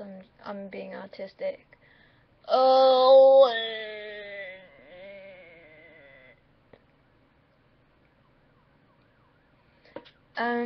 If I talk in a game, people will assume I'm a small child, a small boy who ought to be in bed, and they will tell me I ought to be in bed. I'm actually at a severe disadvantage until I correct them, which feels douchey. And then they are liable to over-medic me in order to... If you just and then just go lie on the road for a while, someone will pick you up. I think, like, even aside from the obvious new iteration that is 10 times better than the one you will buy if you adopt early, even aside from that, I don't think that the 3DS is worth it. I played it at a event organised by Nintendo in a warehouse, and I wasn't taken with it. I liked the bit where I got to shoot at my own head, and my own head was sort of coming at me from all angles and had stupid facial region. That entertained me, but it doesn't have much longevity. There are some games in there that I would like to play, but I don't know if I'd play them in 3D, especially as most of them are at 30 FPS, and it's a bit... like, 3D is a slight eye rape as it is, and then bring in 30 FPS and it just, becomes unpleasant. So I would say Ixnay on the Nintendo S Day Nay. Do the 40 minutes span the gamut of rape? I was quite surprised by the amount of rape in that film, and I watched it with my parents, which meant I wasn't even allowed to jerk off. I don't like it when they do that, so, you know, you have to sometimes respect other people and their whims, however selfish they may be. I really liked the first, I don't know, some percentage of the film, and then it just went a little bit, but as specified, I only watched it once with my parents, can jerk off, and probably would need to watch it again in order to ascertain the good/badness. In general, director's cuts are better. Ply her constantly with the date rape drug, and not only will she be yours for the taking, but she won't hassle you about anything ever again. I don't think anyone should be asking advice from me about hair. Look, what is this? I can do this, and it does that. Okay. My hair is hay. Look. It looks like hay and it feels like hay most of the time. Some of the time. And plus, long. This isn't really long, and this is the longest I've had it since I was 13. So I can tell you my methods, but they have little validity. And shaking hands. They have no shaking hands. That was just an unnecessary addition I threw in for free. Plus, my hair was just tied up and it just bust on out. Well, I do use very cheap plastic things to tie my hair up, and they do break often. So let's not jump to too many conclusions. I wash my hair about every 3 days. This is 4 days, no washing, and it needs a wash. What's your hair setup?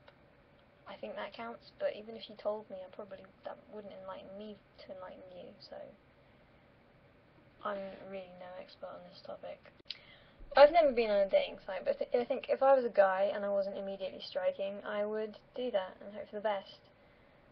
I'm really glad I'm not a guy or a full-on lesbo, because Jesus Christ, is it slim pickings. Look around the internet and there are some good pickings, but I don't know. I don't know what to say. I feel sorry for you, and I'm really glad I'm not you, and good luck in every one of your endeavours. I'm reading Infinite Jest currently. It's a long haul with me in books, because I don't, you know, I'm so busy. Look at me being so fucking busy right now. Jesus. So, you know, I'm yay far through the book. I don't know, some length of yay. And I really like it. I think it's awesome. Mostly just the way it's written, I dig. Well, not mostly that, but substantially that. It's very, very appealing to me and makes me want to carry on writing my thing that I'm writing, kind of. Well, obviously my views are very important to me, and as such I'll have a new video up within the next 7 days. Just wait and see, it'll be there. I don't really like this question, it borders on the gross. How often do I play with subscribers/viewers? If people want to add me on Steam and follow me into a game sometime, that's perfectly fine and good, and it's happened before and it's fun. Because it's a fucking game and that's what it's supposed to be, and they are most of the time. So if you want to do that, then by all means, do it. A lot of people seem to add me on Steam just to sort of watch me exist, which I understand entirely. So I wouldn't want to do that.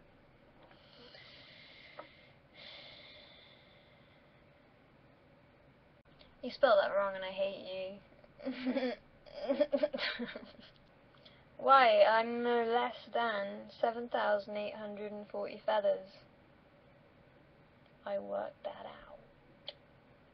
It is based entirely around my timetable.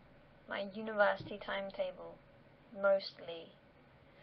So I will go to bed the latest I possibly can go to bed in order to ascertain my required roughly 8 hours sleep. I really like the night, and I like being awake at night, and that kind of is annoying when I want to just be alive in the night and not get up at stupid AM. And it's a tough life. If it was me, I'd be feeling quite ashamed by now. Well, mild shame. I'd have some mild shame. As it is, I'm just somewhat disappointed. I saw it for the first time at the weekend, and it just lacks any kind of pizzazz, and I don't see why it has to lack any kind of pizzazz. And it was a disappointment. It just felt like I was watching a particularly stiff live kids Saturday morning TV show that tried to inject some surface amount of politics. It was weird. I'd like to think this isn't true, but it depends entirely upon, not that I'm particularly going to be necessarily be his teacher. It's crossed my mind in the past because it has massive holidays. This is a great reason to go into it, and the pay.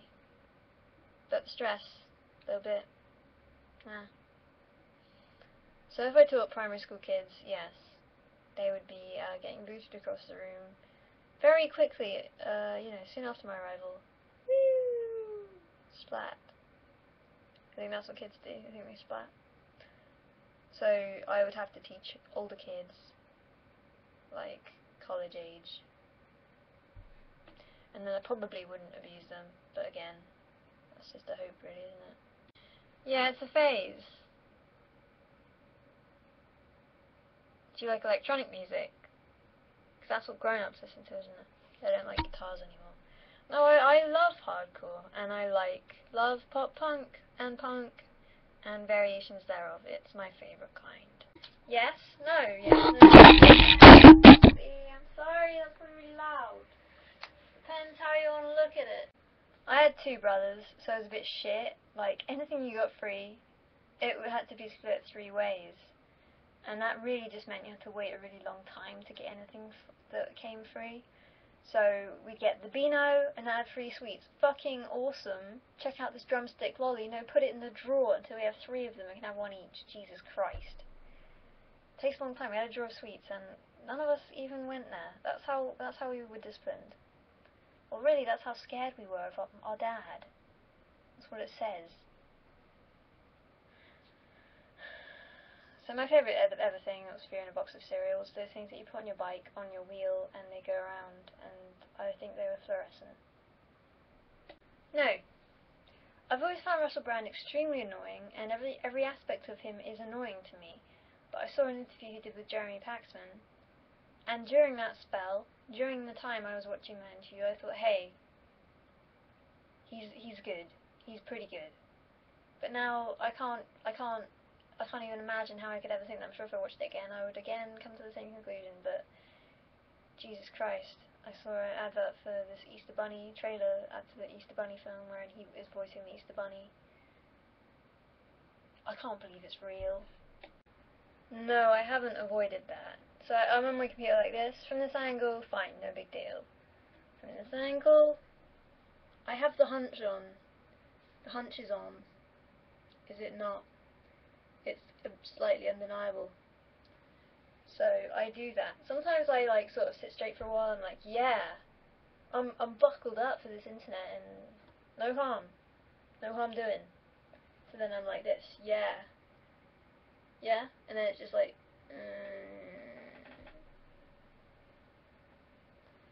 So I imagine I'll be one of those old ladies who is doubled up, like so. Well, it's quite possible I'll be in London at the time, and I find it difficult to comprehend the current levels of absolute people saturation, especially in tubes. And I keep forgetting this. Yeah, I'm very much more excited than I was before I saw the gameplay trailers, let's say that. I think I already talked about this, I feel like I did. But yeah, it looks good, it looks like it will be fun. And I've only just realised I've already answered this question, so I'm answering it again. It looks like it will be deserving, and I sure hope that it proves that it is. Or else. Not all of the Earl has pasted properly into the thing, but I'm not filled with great hope about this, as it has fan pop in there, and that rarely holds much promise. I keep being told that I look like Laura Marling, including tonight in real life, which I'm not best pleased about either.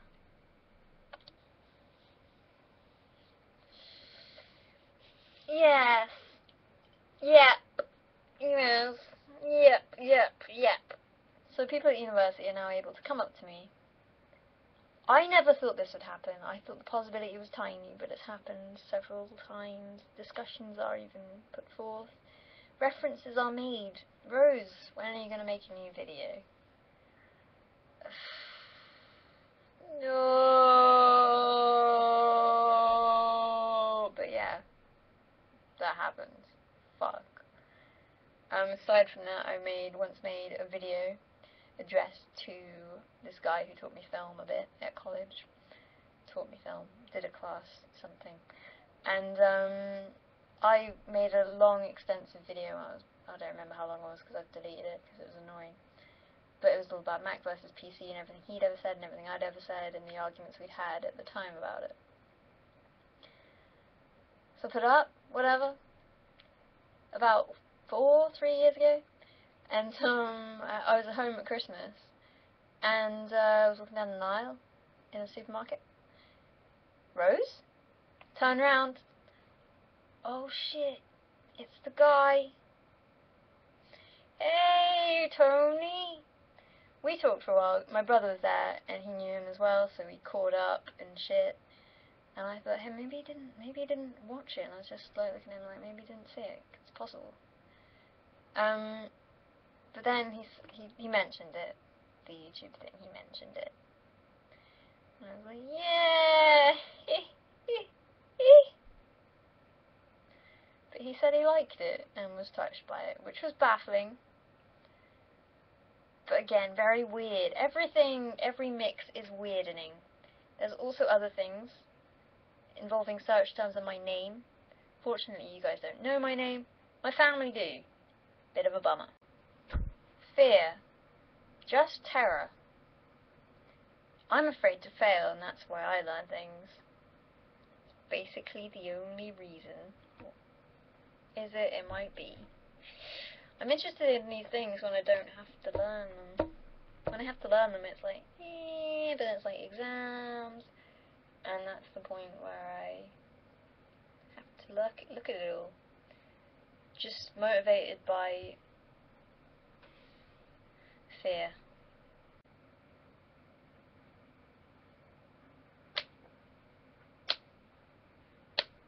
Ow.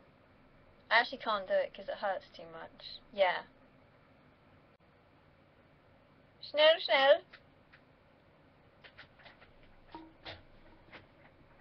Schnell. Fucking Schnell. Why does the winking face exist? It exists as a creepy piece of shit. All it's done for your question is make it creepy. I think foreign people use them because they don't really understand. Maybe it's different in their language. But in my language, the winking face is a creepo. Look at him. What is he implying there? His presence implies things about me, and I don't like it. Just ixnay on the inking ace way fey. Man, I've never done this before I made that other video, but I guess now it's embedded deeply. Schnell. Is this a real question? I can't tell if this is a real question. Yeah, I'm up this late because I like the night. I've even mentioned this in the past, haven't I? Yeah. Maybe you should go back and watch every single one of my videos before you even deign to ask a new one. JK. But the fact that you've asked in that manner makes me feel like you feel like you're familiar enough with me to ask why I'm up this late. As if that's out of character in some regard, when it's really not. in the vaguest least. Tomorrow I have to be up at, well, I have to be in the lecture at 10 AM. I'm sort of trying to make myself feel like I would be a good human if I went to bed. I mean, my bed's just there. It doesn't seem like that much of a task, really, does it? But for some reason, there's this wall that I have to sort of scale, and it takes an effort just to go to bed, and it's like... Tomorrow I have to do a bunch of things as well. I have to go to university for 4 hours, and I'm going out in the evening. So, sort of thinking, should I just stay up and then have a nap tomorrow? But that's the worst, most stupid idea. Naps work sometimes, but it's a risk. And if I just went to bed now, or half an hour ago, then that wouldn't even have to factor into the equation.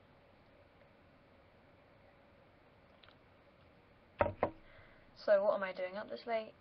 Precisely nothing, as is almost always the case. But I love it so much.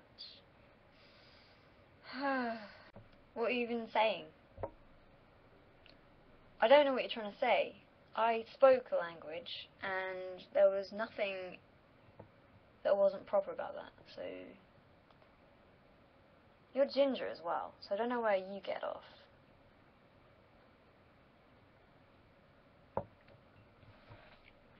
Check yourself before you wreck yourself. It just means that whatever you just said now means something else. It's like a double entendre maker, but it's directed at the person. Is this just me who feels like this about it? Fuck. If you use winking faces, especially if you use them like with chicks, just quit it. It's horrible, it's a horrible thing. I'm not talking to you specifically, I'm talking to anybody who happens to watch this. Just, please don't ever do it. It's disgusting. Unless you really want to fucking cyberbone them. Because then, I think that goes down really well. No. Because who the fuck are you, really? Why would I trust anything you said? You can't lend me a ladder. It'd have to be a metaphorical ladder that wouldn't be a ladder, because the wall itself was a ladder, so the wall itself wasn't a ladder, the wall itself was a metaphor. If I did like an English degree, I'm sure I wouldn't have fucked that up right there. Yeesh. Am I right? I'm sorry to say that. I don't want to be one of those people who says, am I right, about things. It's a little bit used up. It's bitter lemon. I love this shit. Look, it's nearly run dry. The bitter lemon's running dry. I buy like a bottle, yay big. You have no way of judging that, do you? It's somewhat big, and it's 53 pence. Buy it on the way home from school, stick it in the fridge, and that's my drink for a few days. Just bitter lemon. It's fucking delicious. I don't really know what people mean when they say they have no personality. I feel like that's an actual, literal impossibility. So, you like things, and those things that you like affect you in some way, and they make you something. I feel like that's why I am the way I am. Various things happen to me, and look at me now. So maybe you just need some serious trauma, and you'll be fashioned. I was just talking about how Mac is incredibly overpriced.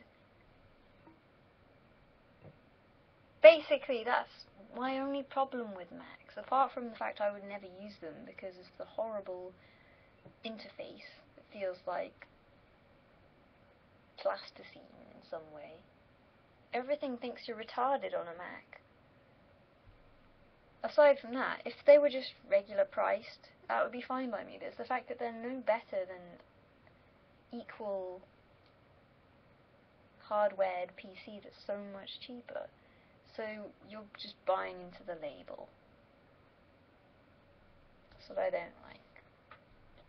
I feel like I'm not a good E-friend to even my actual friends who are also in E, because, I don't know, when I'm on the internet I just mostly, I don't mind talking to someone if I find a link that's funny, or they find a link that's funny and there's something to talk about, but generally I'm not like, chattity chat on the interwebs. I'm just doing other things, so my internet heart is black and cold. I think what you're saying is that if you study physics, it's unlikely that you'll indulge in things that are screwy fantasy. So that's how I've deciphered your question. What the fuck, man? Physics is the realm of the nerd. Go into any class, ask the people. Well, just tell them I think it's unlikely that you'd enjoy video games. And also, science fiction. Absolute screwy fantasy based on physics. I don't even know. Maybe I've completely misread your question. No, I don't realise it. What's that on your left arm? What the fuck is this? It's not coming off. I don't know. When would that have happened? I guess it's permanent marker and someone's just thought that'd be hilarious to do. I'll just have a shower later. It's like when someone tells a joke, and then and then the person they're telling it to feels the need to explain to the person who told the joke what the joke means.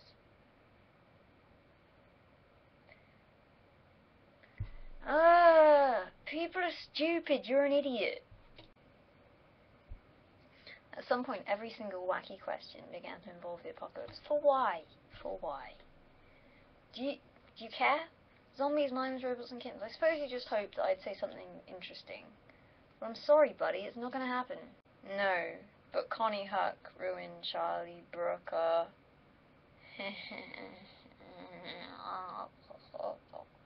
Hi, I present Blue Peter. And then Charlie Brooks is an embittered man, and he's ugly and fat. That's what he's supposed to be. Why has he got to try and be happy and get married and be slick and successful? The whole premise is broken. I really like Notepad. That's probably a weird one now. I think probably lots of people like Notepad. It has a certain charm to it. So I like Notepad. Steam is an obvious choice here. I feel like this is not a good question. I mean, it's a good question, but I don't feel like I can do it any justice, because there's nothing really out of the ordinary. VLC, just basic shit that's of no real, you know, there's no pizzazz or wow here. It's just pure functionality, which is what the PC does very well. But no. Just no. Sorry, I guess. I really like my screensaver. FLIQLO, and it's the clock one. I think that's a great screensaver. It makes your computer a clock. Not a very energy efficient clock, but by golly if you don't wake up and see right away what the fuck the time is. The capital letters and the smiley face make me feel like this is my mum. Yeah, Mum, I get it, yeah, I'm beautiful, okay. Just stop it. We've been over this. Just stop coming on to me and just leave me alone. I'm not alone, just look.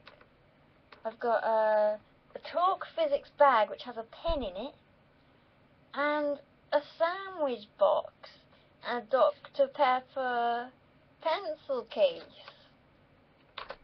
Jesus, man, relax. Don't just go falling all over you. Okay, so when I was a kid, making shit websites to put my shit on, like, you know, 14, 15, 16, I used Notepad to write the HTML because I really enjoyed that shit. From then on, I font cache recently, and I don't care about its font cache, and we should shut up. But at Christmas, it had a a small Christmas hat, Santa hat, on its little cone icon, and I really like that. Okay, it was a good run, but I'm gonna go to bed now. Night!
When I stand near someone, it's usually because the tube is so crammed that I had no option other than to be pressed, sort of, rather impolitely into somebody's armpit or whatever. So there's not usually a lot of choice involved in that, and I can't really regret it, apart from thinking, oh, I could have got another carriage, but really they're all equally stuffed, and I would be standing in somebody's armpit regardless. So, people I regret sitting next to exist, and usually they are eating food. One guy in particular who strikes me as the worst person in the world was eating sausage roll after sausage roll out of a plastic Tupperware box that he kept opening, getting one sausage roll out, eating noisily, then putting it all back, like, no, I'm not having another one. But he kept having another one, and that never stopped, and I actually got out and went and sat somewhere else. Yeah, she's probably banging right now, and then spinning you a bunch of really consistent, believable lies. So just get it over with. Get her out the way. My local Chinese takeaway is a buffet, and it's not actually owned by Chinese people anymore. But at least it's very definitely halal now, because that's put a big series of relief smashes all over my face. So I order whatever I feel like scooping into my pot, which is usually everything. I especially like the prawns. Prawns are good. What's a man check? The idea intrigued me so much that I even have that in my Google search thing, man check. The only thing that came up I could see was relating to kicking a guy in the balls and checking he's a man in a distinctly unman-ishly moment, which I don't do to myself before I leave the house. I'm very gentle with my balls. No, but the idea is very humorous to me. If it ever came to fruition, I would be unhappy, probably. But the abstract idea right now, quite nice and funny. Okay, can we do this without breaking the world? Let's see. Okay. Should I do... I'll just do this maybe. There's a drink. Some stuff on my lips, because they got fucked. Some blades to whip up some smoothies. Don't know why it's over here. USB flash thing, which is actually a micro SD thing, which is for DS, which is not mine. Green pen. Woo! Honey. Don't know why that's here. There's a dreadful story about honey that maybe I'll tell if someone asks. The honey that preceded this honey saw a dreadful fate. This kind of has my name on it, and I kind of like it. Rouse. Gonna apply for a Tesco club card. That's exciting, isn't it? Yep. A small spoon that goes in this mug that I got from someone at university for Christmas. Speaker. Some face junk. Speaker. A mouse. A mug that I made on the internet. Some chopsticks. A pen! Woohoo! It's not actually a very good pen. I borrowed it from someone when I was in lab and I haven't ever given it back. Whoops. More face junk. A knife. My headphones. A toothbrush that I haven't fully transitioned to yet. Vitamins. Some vitamins. Delicious. A bank thing. I just lost my car yesterday. Whee! And that's about it. Thus concludes your tour of my desk. In what way? Are we talking about base off? Or are we talking about like when you're a kid and you sell your soul and you get money and someone has a bit of paper and you feel a bit weird and bad about it for a while, but in the end you forget? Either way, probably not, but clarification would be delightful. I could never do that. I would never do that. Well, possibly I would do it if I had a shit ton of money and felt guilty one day. Or just, had a shit ton of money, felt guilty. No, just a shit ton of money, felt guilty. Shit ton of money, guilt. Money, guilt, £1,000. Have it. Give it to those kids. Well, they look like they've been eating quite a lot. So maybe just put some money into a good Weight Watchers scheme over there. I don't have enough money to do that with. And Red Nose Day is really annoying to me. I don't know. Am I a bad person? It's not. It's just like kind of bad comedy in between do-goods telling me to do good. Nah. I have no idea. I hadn't noticed. I don't like that that's happened. Who are you? Why have you done it? What does it mean? I don't have a Facebook. What happens when someone likes something? Does it show up as they like this? And then other people are like, oh, this is something that is defining this person because they like it. Is that what you think when you press like on something and you know everyone's going to see what it is you like? Come forward. Tell me who you are. Yes, because that's something I've only ever heard Carol Vorderman be referred to as. I know full well what kind of question this is, but I am myself intrigued because I was on an internet forum and I saw a gif of Mila Kunis doing it. I didn't feel like trying at the time. But here we go. Okay, I have a hand. It's quite big, look. Compare. So, here we go, ready? How do you do it? Do you do this? I can't remember. Do you do that? Do it like this. No, I can't do that. I hate spoilers. I think I've said this on here before, and that's why you might be asking. I hate spoilers so much. If I hear a spoiler, I can't let it go. I just think about it and how it's changed completely my perception of a book or a film or a TV series.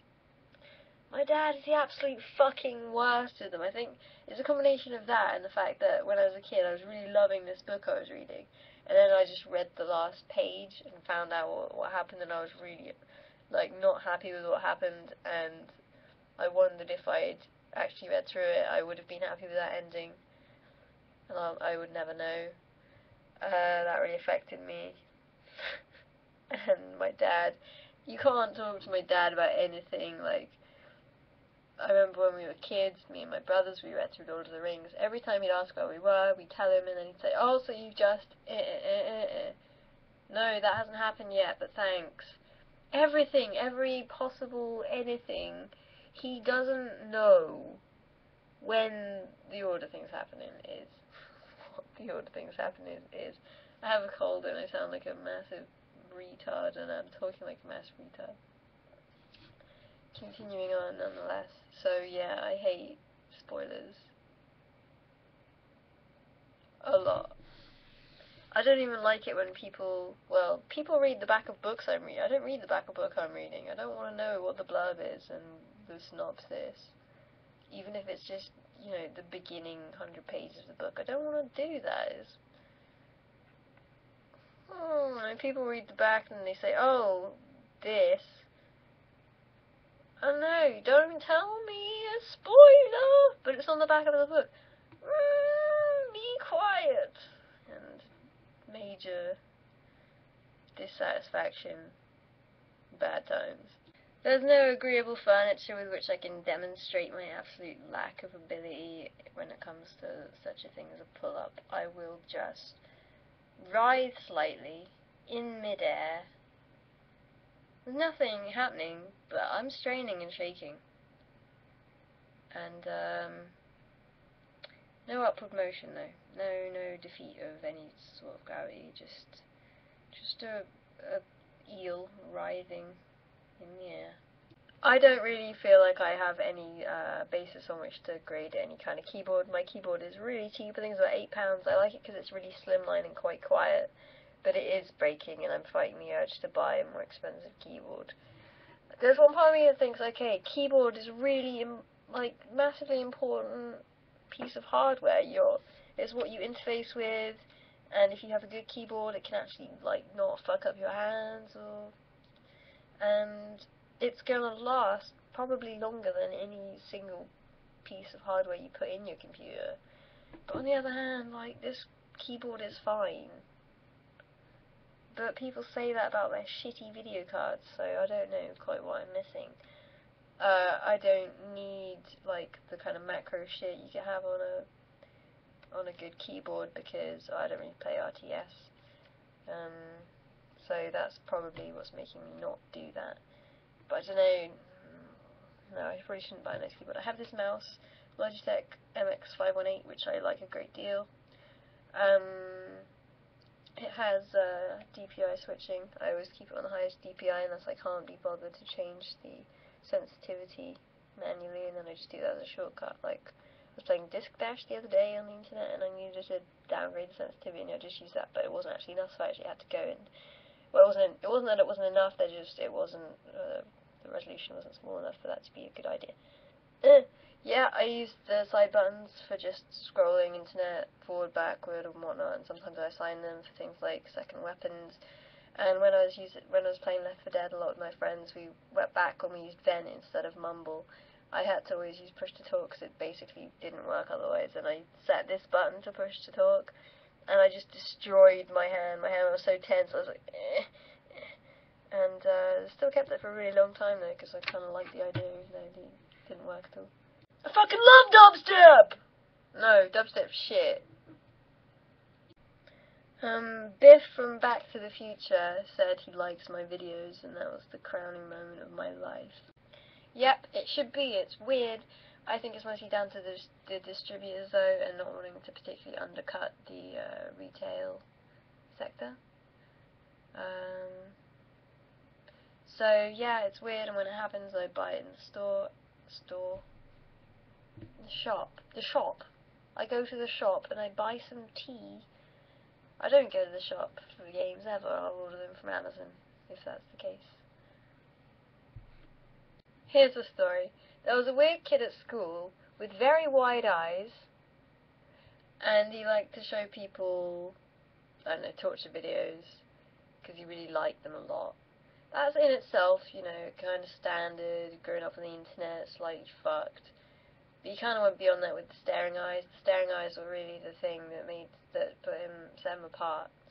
Anyway, one day, he had me on Steam. That was good. I was glad about that. Glad that happened. Glad he got my Steam. And he had me on Steam, and he messaged me on Steam and said, "Bro, I can't believe, I never thought I'd find anyone that I knew on this website." And I was like, "What website?" And he linked me to a website called something like, I don't know, fetish, fuck, anal, some shit. Fuck some shit. .com. And there was pictures of me everywhere. And somebody was saying they were me and getting guys to mutilate themselves and their dicks on webcam. It was there were random chat transcripts. He felt like he should put up there to really get across what it was he wanted. And no, of course that person's not going to go on webcam ever. You don't deserve it, you worm, but bash your dick to pieces on webcam for me and A-OK, good times. So that was happening with my face, because of my face, dick bashing.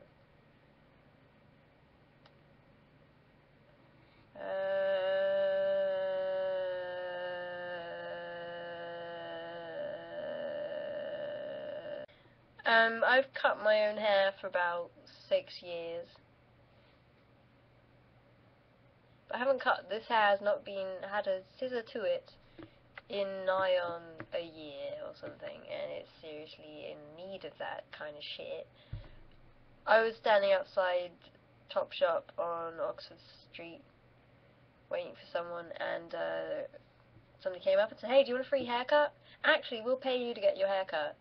And I was like, "Neat, that sounds good." So then I went, the next day I had to go to Vidal Sassoon to go and get checked out by the hair-cutting guy who was super famous. People were taking pictures of him. And he was like, "Yeah," from across the room. And then someone came and looked all in my hair for nits or something. I don't know. And then they said, "Yeah." And I said, so what hair is it going to be?" And they showed me a picture of the worst hair in the fucking world. Shoreditch wanker times 10 to the power 8. Like, bowl cut, you suck a dick, you're horrible, I hate you, and you're me with that hair. Shit. So I said, "Well, how much do I get paid?" And they said £20. And I said, "I'll see you later." And I got the hell out of there. And that was the last time that any sort of possible hair cutting was maybe going to happen. I should do it soon, it's just, I'm so busy. I mean, I have things to do, and that means I don't do other things. Like get my hair cut. But I kind of want to get it cut by a student for cheap. Like £5. Yep. Story has a lot of good things going on, I'm not denying that, but she has a bad thing, which is hee. I don't like her weird giggles. It's not what I want to see. Sasha Grey wins in my book. She does the gagging thing though. Don't do that. Hi Sasha Grey, you're certainly watching this video. Don't do the gagging thing. It's a bit upsetting, and stop doing all the super weird shit. And just, I don't know what that was, but certainly do it. It's gonna hurt me. It's gonna kill when you desert me. This happened to me twice before. I won't let it happen anymore. I know I should get next to you, fool. You got a look that makes me think you're cool, but it's just sexual attraction. Not something real, so I'd rather keep a whacking. Why bother? It's gonna hurt me. It's gonna kill when you desert me. This happened to me twice before. Won't it happen anymore? Okay, spell my name right. I'm sure that'll help. That'll get you on the right track. It's a Y, not an I-E. Other than that, just try and entertain yourself in any situation and all of the time. Well, it depends where you live. If you live where I live, I'm sure if I went outside and just sat on the road, then a torrent of amusement would befall my existence. Right on my existence, I'm sure. So, location dependent. You're on the internet as well, like, the fuck? Why, yes I do. So I had this honey that I got from my father. My father gave me this honey because, amazingly, the postcode on the honey, it was sort of local honey, and he found out that it was actually farmed from a neighbour's garden, like, a few doors down this guy lived. So my dad thought it would be rather quaint to give me this honey that was actually flowers from their garden. Nice. The honey was really good, but it granulated, as honey tends to do. And it advised on the packet that you put it in hot water, like in a jar, or you put it in a microwave. I thought, well, I'm in my bedroom and the heater's there, so I put it on the heater. I would intermittently check on the honey. You know, it's not quite liquidy enough yet. I want to get this down to the last nobule of honey granulation. And so I left it, and then I thought, no, it's time for some honey now. So I picked the honey up. I'm looking at this honey a lot. You can't see it. So the lid was off because I'd been looking at the honey a lot to check if it was yet liquidized. So I picked it up, and it sort of picked up because it was stuck, but then it sort of went, whoa, and spilled all over my arm. Hot honey. I was like, didn't know what to do. It's quite hot. Fuck. Just stood there. It cooled down.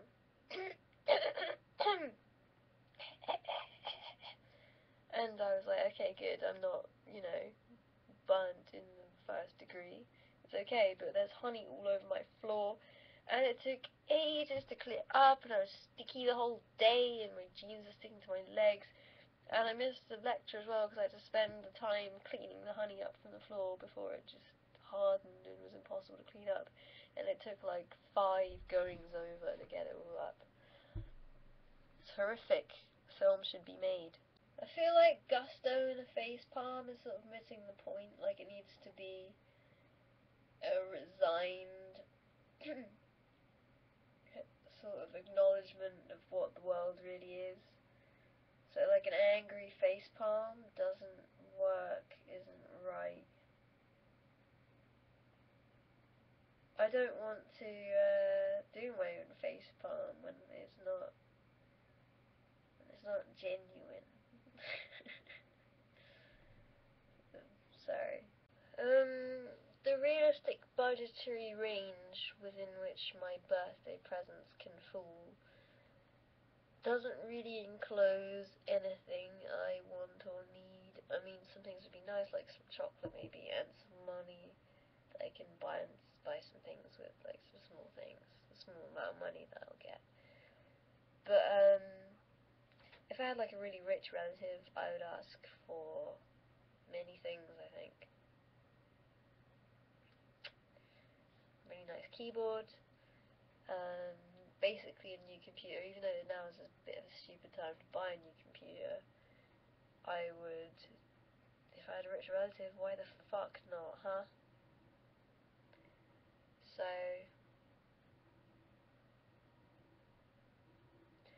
failed. We went to a museum called the Pangolin, I think. An odd name though, some sort of mesh of those letters. And it was to see some beast sculptures. It turned out it was quite a small room which you could see entirely through the window on the way in. The eyes were averted and we looked at some things and they were quite nice, but it was quite small. And we were like, And then on the way out, we noticed like as we walked out, there was a stream of women with instruments walking to the right in this large building. And we just followed them down some escalators, past people just sipping wine, like rows of glasses, bunches of people all the way down. And everybody seemed affluent and, like, impressive on some level. And everyone had name tags around their necks, saying who they were, what they were doing. And we just sort of followed the flow and ended up in a room which the other room was being broadcast into because this was a smaller room we were in. We just walked into a room and nobody asked who we were or why we didn't have tags, because nobody thought anybody could be so coarse as to just walk in without having the appropriate requirements. I don't know, we didn't know, we just walked in. So we watched on a screen Jude Law talking about some shit, Goldie conducting an orchestra, some shit, weird, entertaining way to spend an afternoon. Then we went away, and later on when we got home we found out that the tickets for that thing were £65 each. Wow. Wowza. I do actually want to do this, I do plan to do this. I don't know who Tabascus is, I know who iJustine is, but didn't know she did that kind of thing. I'm a bit surprised and a bit cynical about it. But maybe in the future. Well, one year for Christmas, 2 years ago, maybe 3, I purchased for my brother a gift that was those things. I hit myself in the eye and it really hurt. I'm starting to feel quite bad. It's like berry pills that make sour things taste sweet. I'm sure a quick Google search with those sort of concepts will give rise to, I think apparently they're being squashed by this. Corporations! I don't know, people say that. I've heard people say that, I don't know if it's true. Ooh-wee. So yeah, I had one of those pills, ate it, and then could drink literally vinegar from the bottle. And it tasted quite nice. I don't really know what you're talking about, but I'm gonna expose some weird shit about my hands. Well, it's a little bit lackluster, possibly. Okay, I have this thing. Where is it? Here. You can't even. Can you see it? Kinda. See this weird lump here? I don't have it on the. Well, I do a little bit, but not as much. There you go. So, this is because I write with a pen every day like this. I have a stupid... I do this. Yep, this pen is not getting away from me. Ha ha ha! So it settles right into that part of my finger. So I've built up this odd looking kind of freako callus there. It's a little bit weird, isn't it? I also have this like pink mark here, and I've had these reoccurringly throughout my life, and they sort of come and go. I think that about covers it. I think that's probably enough. So, you mean like on the sides here? I get a little bit of flesh gunk there, but it's no worse. In fact, it's much less bad than it ever was on the mouse ball, whatever its technical term was with which you twiddled. I loved cleaning that though, a lot. I kind of miss it. Now I just have this snazzy light going on. Can you get it in your eye?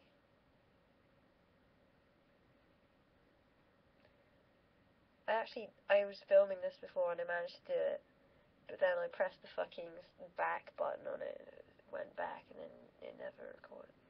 Motherfucker! It's not gonna happen again, is it? It's just an absolute fluke. Well, you get to keep your eyesight for another day. Nope, everyone else has absolutely no comprehension of what a pen will do to you if it escapes your vice-like grip. And I'm sure that's gonna come back and haunt them one day.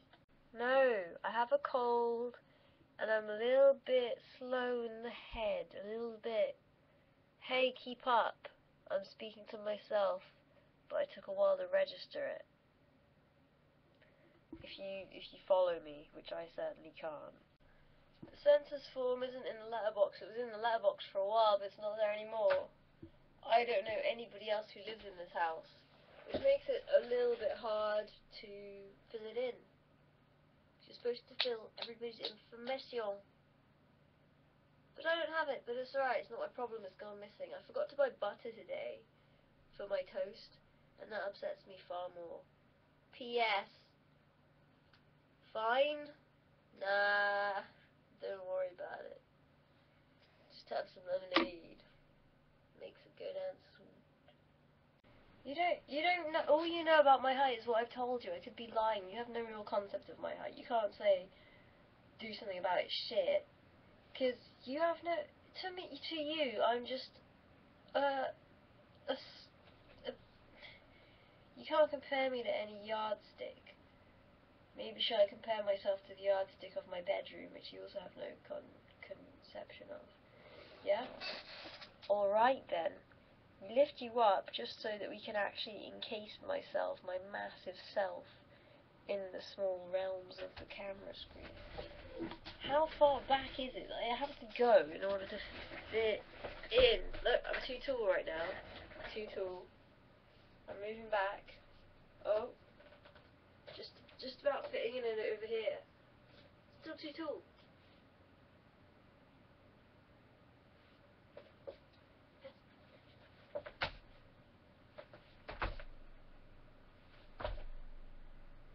I'm really giant. I feel like stress really isn't enough of a problem for me. I have an exam tomorrow morning. Tomorrow AM, let's say.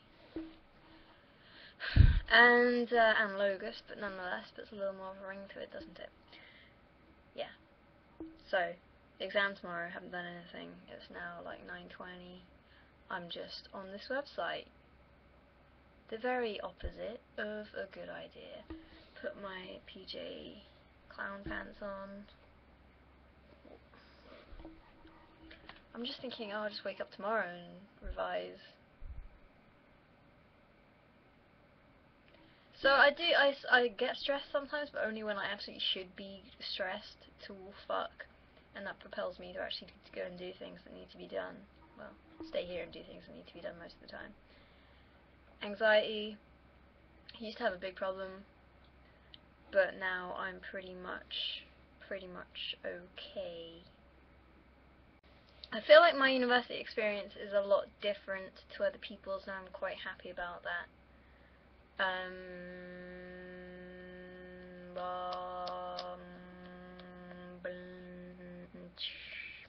So today I was in a pub.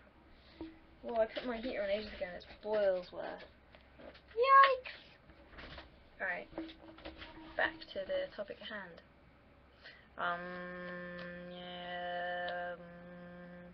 So I was in a pub this afternoon after our lectures, and because I'm friends with people I'm friends with because they're at university and we're studying the same course, it ended up in an argument about dinosaurs that went on for a good hour and a half and was quite heated.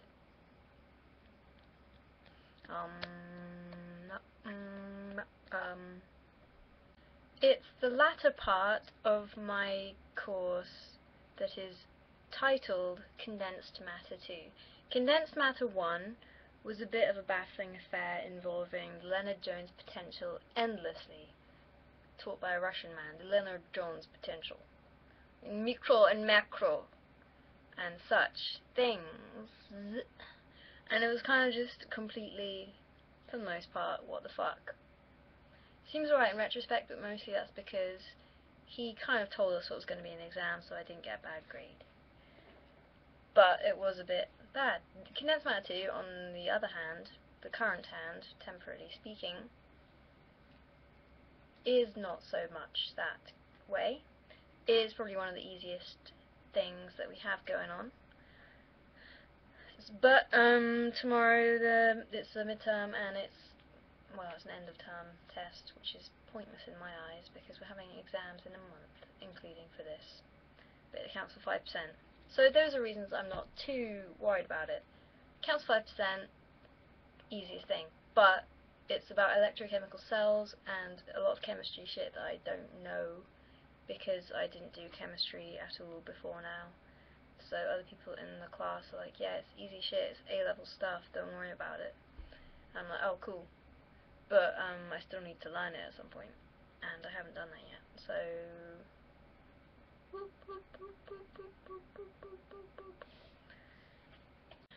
It's just called Marmite. Yeast extract isn't in the name, it's written on the thing. I feel like you've just heard about it because you're a foreign. So here it is. Marmite. It says yeast extract underneath, but isn't the name and it isn't worthy of mention. Yes, that's what it is. And yeah, it's goop that people hate. But people love it too. I just think it's quite alright. And what I like to do with it is get some toast. Bread first, then turn it into toast with a magical transmogrifying toaster. And then you put a layer of Marmite on, and then you put some cheese on top, and then you grill that piece of shit. And then you eat it, and it's yeasty.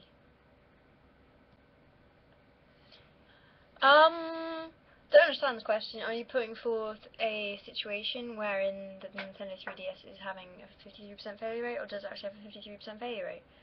I don't know. I haven't heard of this failure rate. I don't know. It sounds like you're kind of specifying the truth. Elsewise, yeah, the 3D is a gimmick. Hands. Another hardware rehash. Don't really give a shit about the 3DS. Have mentioned this previously. I played it at a sort of demo, and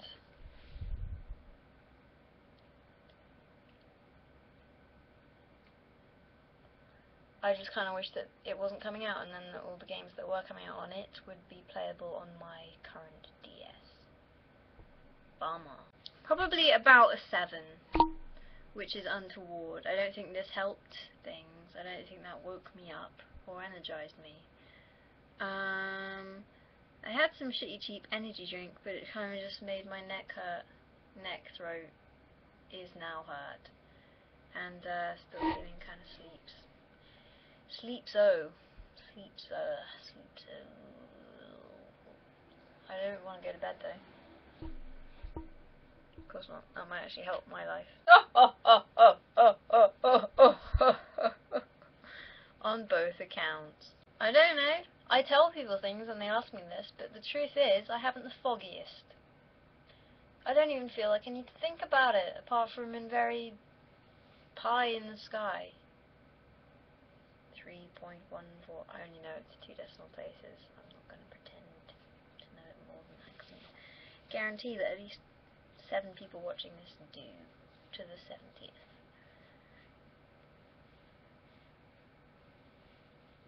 I should probably try and learn some more than 2 decimal places, but that's all they want on a physics degree, so fuck it. So, the things I say when people ask me this as a teacher, might do the teacher training course and get 9 grand out of it, possibly.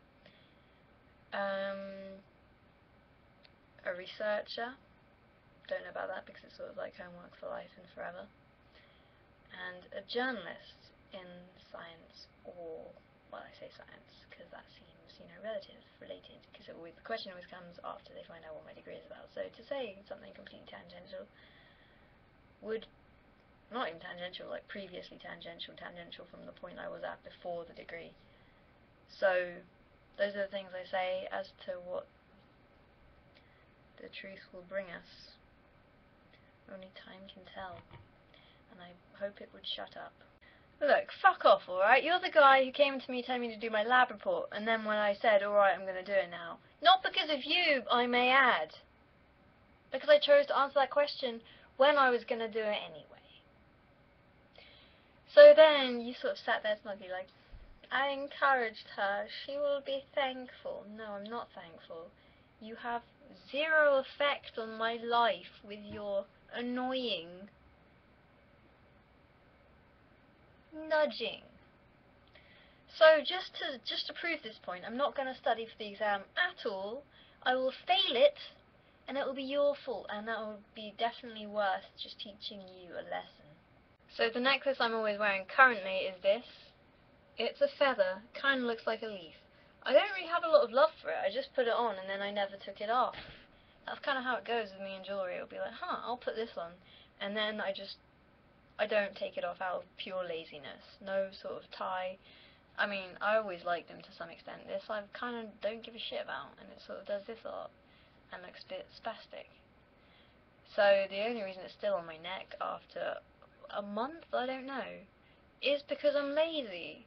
What a great visual illustration of that fact. I don't believe for a second, well, I don't think this is a 14-year-old chick at all, but I feel like I shouldn't say anything humorous in this situation, just in case it is actually a 14-year-old chick. It's just not, but okay. So, you've got a boyfriend, and he's 18, and he wants to fuck you, and you're 14. First of all, that's a little bit odd, a little bit uncouth. 14 and 18, that's a big deal at the time. So first of all, question that, but you won't, because you're a 14-year-old chick, and you're probably still a bit stupid, because you're 14. So, my advice to you would be, don't do it if you don't want to.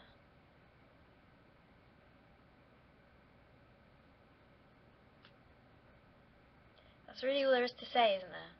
And just because you're 14 doesn't mean you have to be stupid. Okay, cat with scrotum for mouth. What the fuck is with that? Doesn't look like a cat.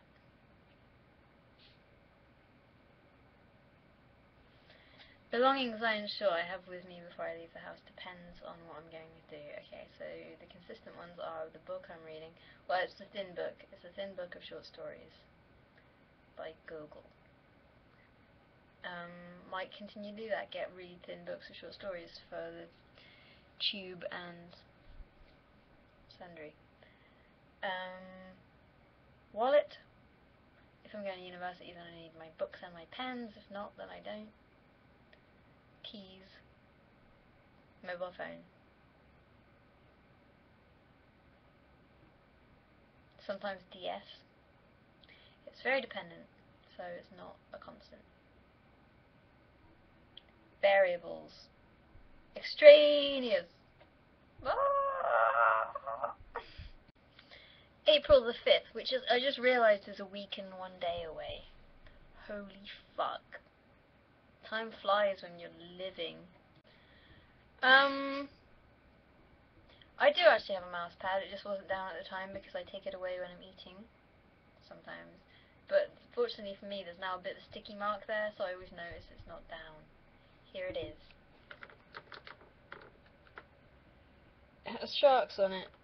No, I got it because it was cheap. I haven't actually had a mouse pad for a great many years. Yikes. So I got one, and it's enjoyable. I do want like a sheet, you know, like the Razer sheet that are mouse pads. Ever since I used one at Gamer Base in the Trocadero, and I was like, wow, this is luxurious as fuck. You can't even see what I'm doing. But I was doing that and saying that for sure. I wasn't, but I felt it in my heart. Phlegm is an issue, a real issue in my life. So maybe I'll get one of those sometime. This is great. Mostly because I don't know where it's coming from. Do you mean I should get a channel on YouTube full stop? Because that's funny if you think that. I sort of assume most people are here know about it already. If you don't mean that, if you mean a vlogging channel for me to vlog, I don't even really know what a vlog is. I think I do them already, but maybe I don't. So,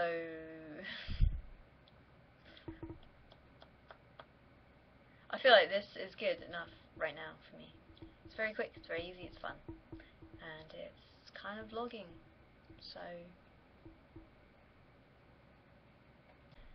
It's very odd to me that Elizabeth, while feeling this strongly about wanting to drive me around the USA to eat food with me, feels that strong. Did I already say feel strong? I don't know. But maybe she doesn't feel strong in her hands, maybe she doesn't have hands, and maybe that's the issue, and that's why she wasn't able to do this. And she has a car that's tailored for her. I hear that's expensive and arduous as processes go, so I can only apologise lengthily. But I propose that she might only want me there in order that she can obtain a permit, a driver's permit, I think you call it. Here we call it a licence, and I had to work hard for my licence. I had to spend a lot of money on lessons and then a test, and the test was with a man I did not know and had not seen before. In America, I hear, you can just sort of just drive around for an allotted number of time with anyone who has a license. If this isn't true, good. If it is, well, I think Elizabeth needs to come clean with that. And just, hey Elizabeth, I'm right here. I'm here for you. But not if you're just going to use me so callously. Well, perhaps if you were going to use me so callously, I'd feel better about the whole endeavour, and I'd feel that it was a bit of give and take, rather than just me taking, eating, heifering. Nice try. Well, no, and I know in America you have to do that, or else you can't do it at all. Unless you have extremely rich parents. For me, I get a student loan, so I just get money in advance. I have to pay back over the rest of my life, which is better. It means I don't have to have a job now, because I would implode. Not my soul, just my entire being. I'd be working at my job, my godforsaken side job, and I would implode messily. You might think that implosion implies a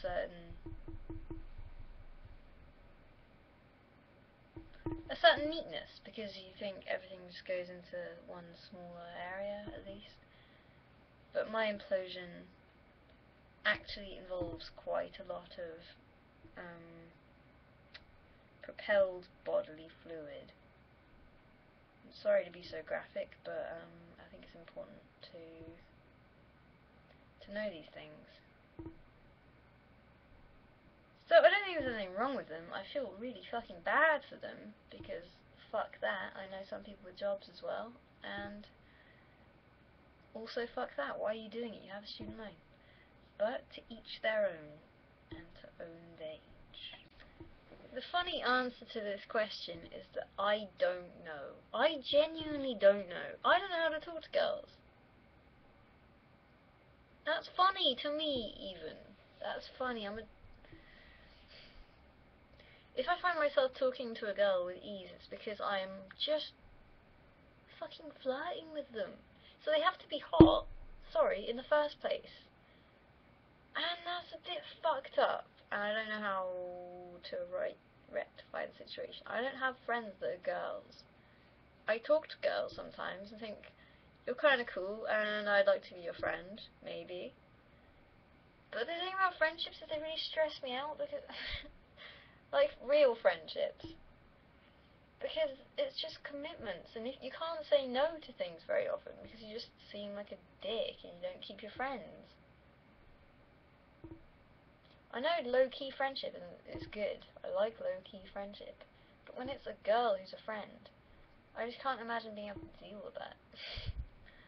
So unfortunately, I can't advise you on the situation. On here, people compare me to all kinds of just displeasing faces. Like that chick who was in The Grinch, who is now a grown-up, who looks like a fucking robot. Dakota Fanning. And just, it's a general, brings out the badness. The bad feeling. I'm going to have some cucumber to deal with this. Didn't think that would be in shot, but it was, so I'm not going to have to confront it. Have a bite of cucumber. Oh yeah.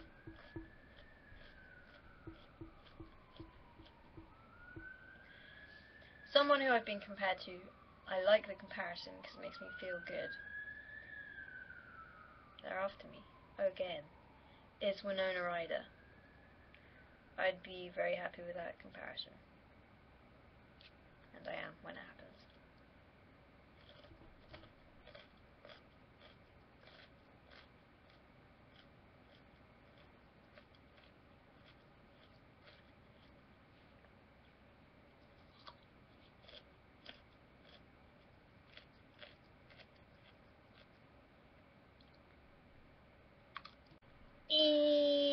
Hello Elizabeth, I'm pleased to hear you have hands, although slightly disappointed also. Thanks very much for the invitation by proxy. I'm going to assume you don't mean it, but say thank you very much nonetheless, and it probably won't happen because it would be a bit weird.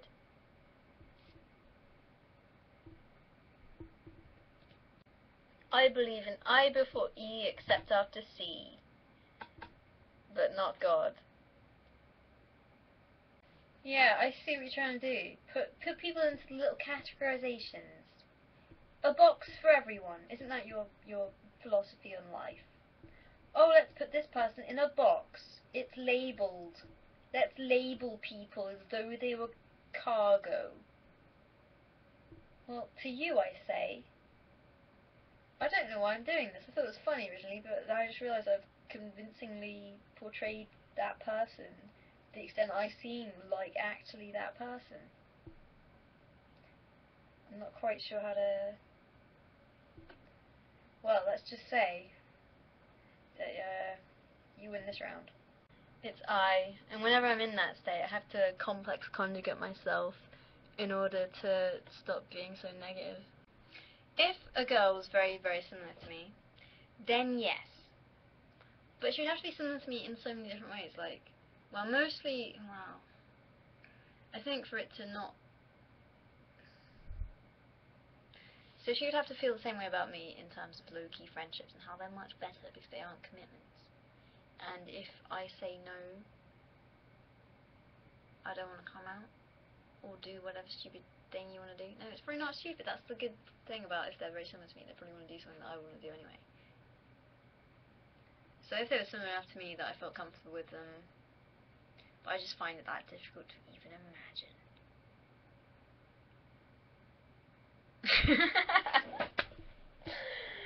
Oh man, I just laughed at my own face then. That's when you know you're onto a winner. I think I probably could, but the thing is, it had to be so low key that there would probably have to be some sort of other situation that drew us to the same location, like university. So she'd have to be going to the same university as me. I don't know. I'm sure it'll happen at some point. Maybe. I don't know. The complex conjugate of A minus BI is A plus BI. Fuck you. I don't know. I go both ways. So I'm both, and I don't know which is better. I feel like I'm slouching the same either way. And this time, with legs up, you're kind of just more doubled up than you were before, and it definitely doesn't encourage sitting up straight, because sitting up straight with legs up just feels like I'm a yoga teacher. I think there's Darwinian pitfalls for us all here. I think I go through stages of things like that, and but it isn't a constant thing. Sometimes I will say "oh my" after laughing. In a previous video, I slap my thigh. I do that after I laugh. Is that a go-to? It's not a verbal go-to, but it's certainly some kind of go-to. It has to be a particularly hearty laugh, I think.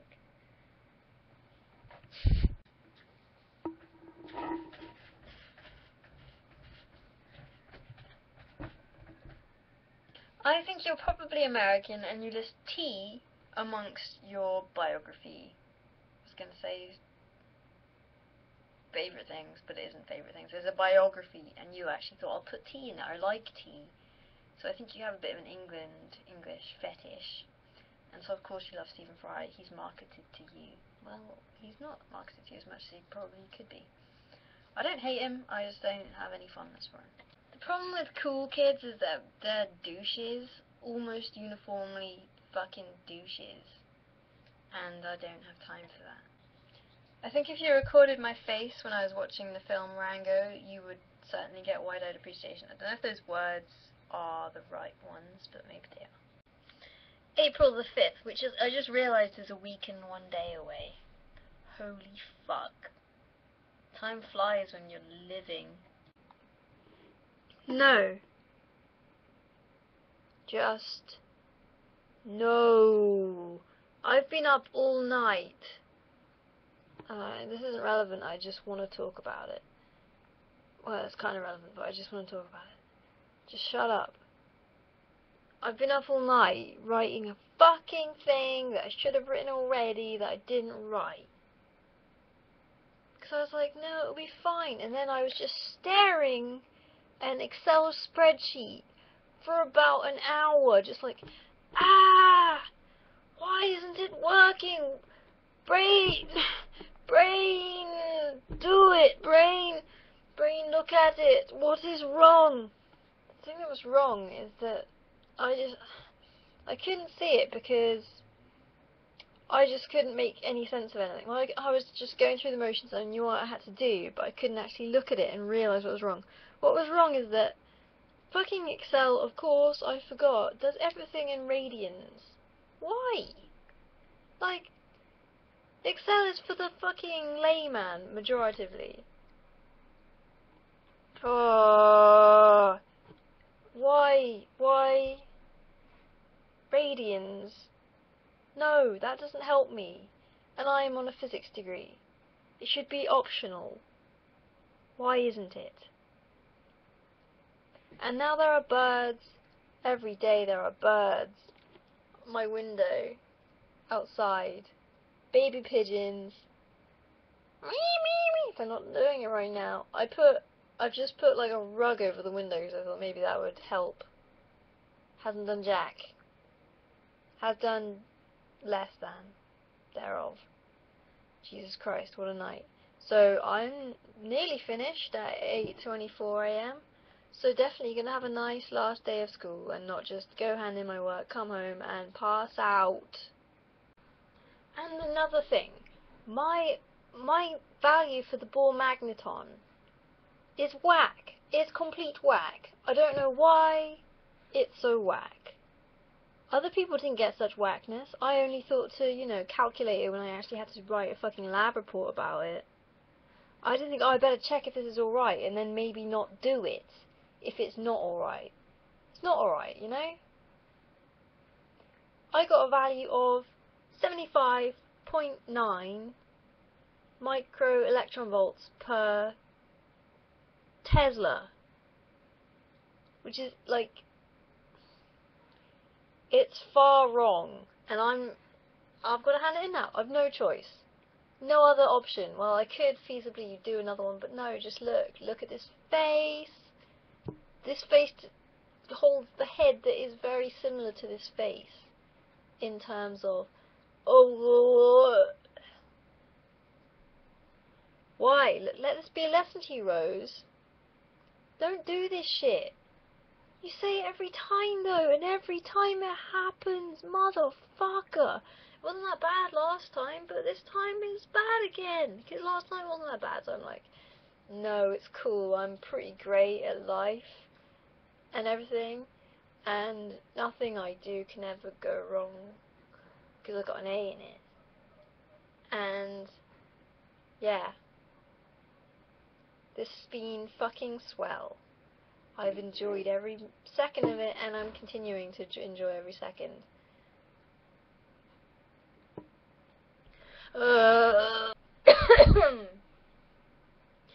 And now it's the great journey, the fabrication that is the bibliography, the lie,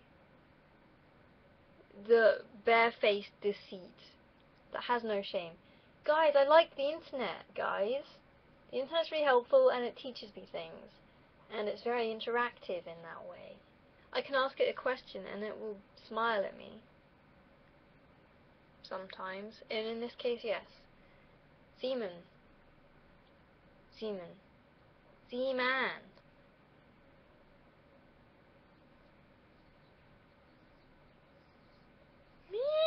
I'm a fucking bird, Rose, and I'm outside your window, and I always will be, every day. Every day at this time and earlier.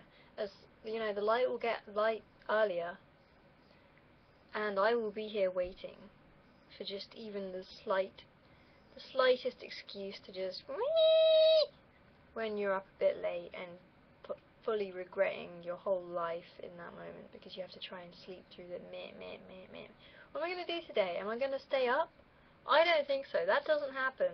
I think like that, like, yeah, it's 8:37 and I feel like shit, but I'm not asleep.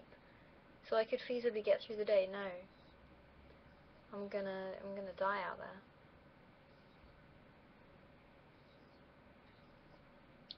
So yeah, I definitely read Siemens' paper from 1903. Whack that in there. And, you know, Feynman probably wrote something about it at one point, so I'll definitely track that down and pretend I read it. I'm sorry, Feynman. And anyone can put a dick on a Wikipedia page. I think that's what they think, and it's true. But the internet is a smiler, and has formulas, and I don't have a voice, and I don't have a soul, and that's the end of my story. Nope. Not yet, anyway. Last year, I was 1 mark off failing an exam that I basically didn't study for it because all the previous exams that I read through were quite straightforward, and I thought there were more pressing issues to contend with at the time, like other exams that I was more worried about, so I didn't really study very hard for it, and then I got the exam, it was like, fuck, and I couldn't remember, like, the Fourier series, and I couldn't remember a bunch of shit, and some stuff, it was like, will we taught this? And it was not good, but I passed it by 1 mark percent. So hopefully I won't come anywhere close to that degree of closeness with the old fails this year. Feeling better about it than I was last year, but it's early days, isn't it? My first exam is on the 3rd of May, so when the 3rd of May arrives, please, everybody watching this, wish me intense luck rays. So that's 10 AM British Summer Time, 3rd of May, thanks. How cool do you think it is? That's a base question here that needs to be specified, well, answered, in order for me to properly address it to you, the individual. So probably not, though. Probably definitely not. You have to just get a lot of satisfaction out of not very much to be able to enjoy it. So you look at the math and you figure out what the fuck it is, and you say, yes, sweet, I dominated that thing on this bit of paper, kind of, not really. And that makes me feel good. You have to have that about really boring things like thermodynamics, which is a snores, absolument. It's made of snores. Snore engines.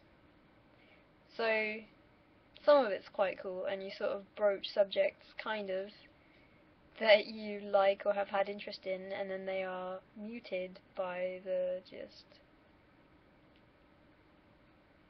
Basically, very few lecturers are good. A lot of them are very boring, and the subjects suffer hugely as a result of this. What I enjoy the most is where I am now in the month before exams. Well, oh god, last year I just fucking frittered this time away, and I spent 1.5 weeks revising for the exams and didn't do that great. This year I've actually started early, and it feels good, you know? Feels like, yeah, let's keep this up. Why am I on VU and I could be studying? I wonder how many times that will be asked over the course of the next month.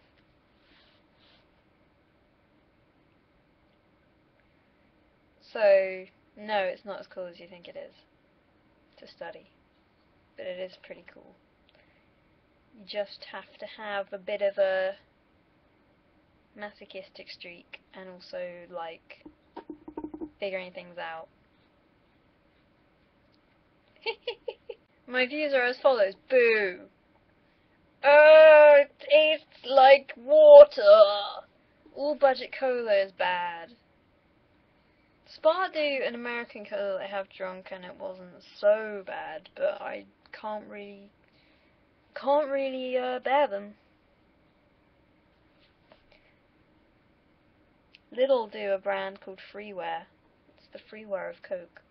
It's not actually called Freeware, it's called Freeway. But I've made that joke a lot, and by God, I'm not gonna stop. Indifferent. Big Bang Theory I like. It's shit. I accept it's shit, but I still like it.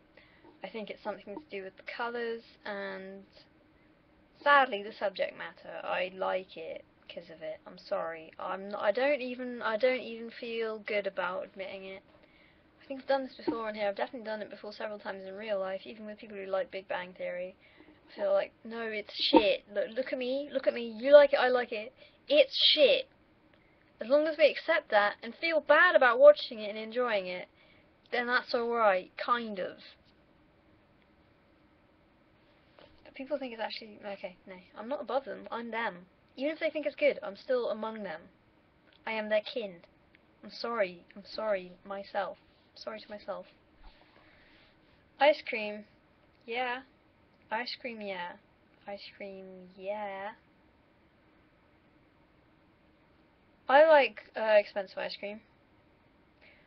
I don't really like shit ice cream. What more do I have to say? Caramel Choo Choo is rad because it's very delicious, but also I am not compelled to eat the entire mulk in one desperately depraved sitting. Whereas there are other ones like Cookie Dough, which I don't even like that much, but I just like, it's like, put it inside! And I do. And then it's like, bleh. And that's regretful.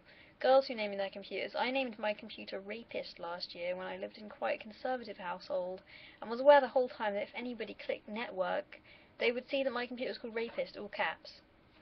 And it took me a really long time to change that, even though every time I saw it I just thought, fuck, I should change that, but I didn't. I don't know what it's called anymore. I think it still has a name though, so I'm one of those girls. And I have no problem with anybody who calls their computer a name. I think they should call their computer a name. I like that this says nowadays, like you know my past habits, and you're just interested in an update, food update. Do I make my food, or buy them, or half already made? These are all valid expressions of real life, aren't they? I don't know what I'm doing, but I'm doing it at length. So I eat quite a lot. Well, I eat medium.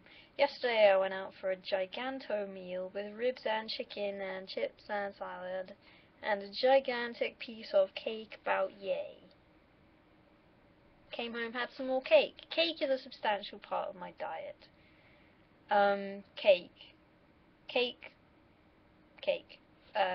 Bakery, baked goods. About 100% of my diet, baked goods. Delicious and fortifying and nutritional. None of these things, one of these things, delicious. So I eat some stuff. I have this card which means I get 2 for 1 or 50% off at a lot of places, so I eat out quite a lot and it comes to like £3 or £4 for a delicious hearty meal of some description. Pretty neat, pretty sweet, pretty nifty. I do that. I had a prawn layered salad today that I bought, but I also ate a bunch of shit when I was out all day. Don't know if this is answering any kind of question. Tips on low budget food. Soup, eggs,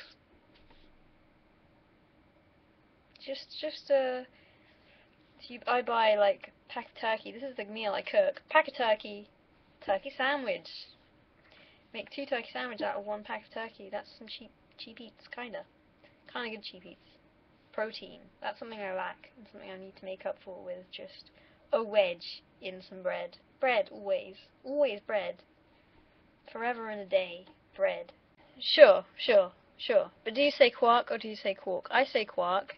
All of my lecturers have said quark. Sometimes I hear people say quark, and I immediately assume they are noobs. So you might want to consider that whenever you are next required to pronounce it in the world. Internet don't give a shit. It's all perception. Perception-based pronunciation. eBay off bits. Last year I sold a bunch of games on eBay. Like, GameCube games and DS games. I sold a bunch thereof. I made the most off of Ikaruga and shit, what's it called? It's gonna seem to you, the layman, like I can't remember the name because I didn't give a shit about it because I'm way too cool for that. But in actual fact, I had a life there. What was it called? You know what I mean? The Nintendo DS. Have a house. Tom Nook is a bastard. You live your life paying off your debts. You know? Yeah, I can't remember what it's called. I had a good friend in there called Billy, and he liked karate. He was a goat. Anyway, those two made the most money. Overall, I made £180 just on, like, games. It was amazing. I felt great. I felt like a winner. But I'm sort of running out of valuable things to sell. Well, no. I don't have many valuable things that I would like to sell. That's the issue at the moment. I don't know what I'd sell on eBay if I truly ran out of money. Just sweat rags. Talk about them on YouTube. Hello. It's nice to have you. So what I do is I bleach it, and it goes a sort of yellow colour, yellow-orange, which maybe you're familiar with, my love. And then what you do is you put purple in it, and it takes it all up to a white. It also sometimes takes it all up to a bit of a purple, so you have to be at ease with that beforehand. I had blue hair for 6 years, so I'm fine with it, having some purple for a few days. So you can, what I usually do when I first bleach my hair is I just get some purple hair dye, like a little bit of purple hair dye, put it in like a mass amount of conditioner, whack it all on my hair for about 20 minutes, wash it off and see the situation, maybe do it again. And in the long term, you can just get like a pot. It's not a pot, I don't really know how to describe it, but it's a product. And it's called Silver Sensations. I don't know where you are, hopefully England, in which case you can also garner this product from either Boots or Sainsbury's or somewhere. And it's called A Touch of Silver, and it's for either people who want to be light blonde or people with grey hair. I don't know what happens with grey hair that you need to do that. Apparently it gets a bit yellow or something. A little bit weird. Don't have to worry about that for a good 50 years, so less. Probably. Anyway, let's just face each problem as it arises. So I use this stuff, which is like shampoo that you're supposed to use every week, and just use it 2 times a week usually, and leave it on for 4 minutes. Condition. There you go. I actually had little to no strife with that particular assignment. The most recent one was the Zeeman effect. The previous one was the Hall effect.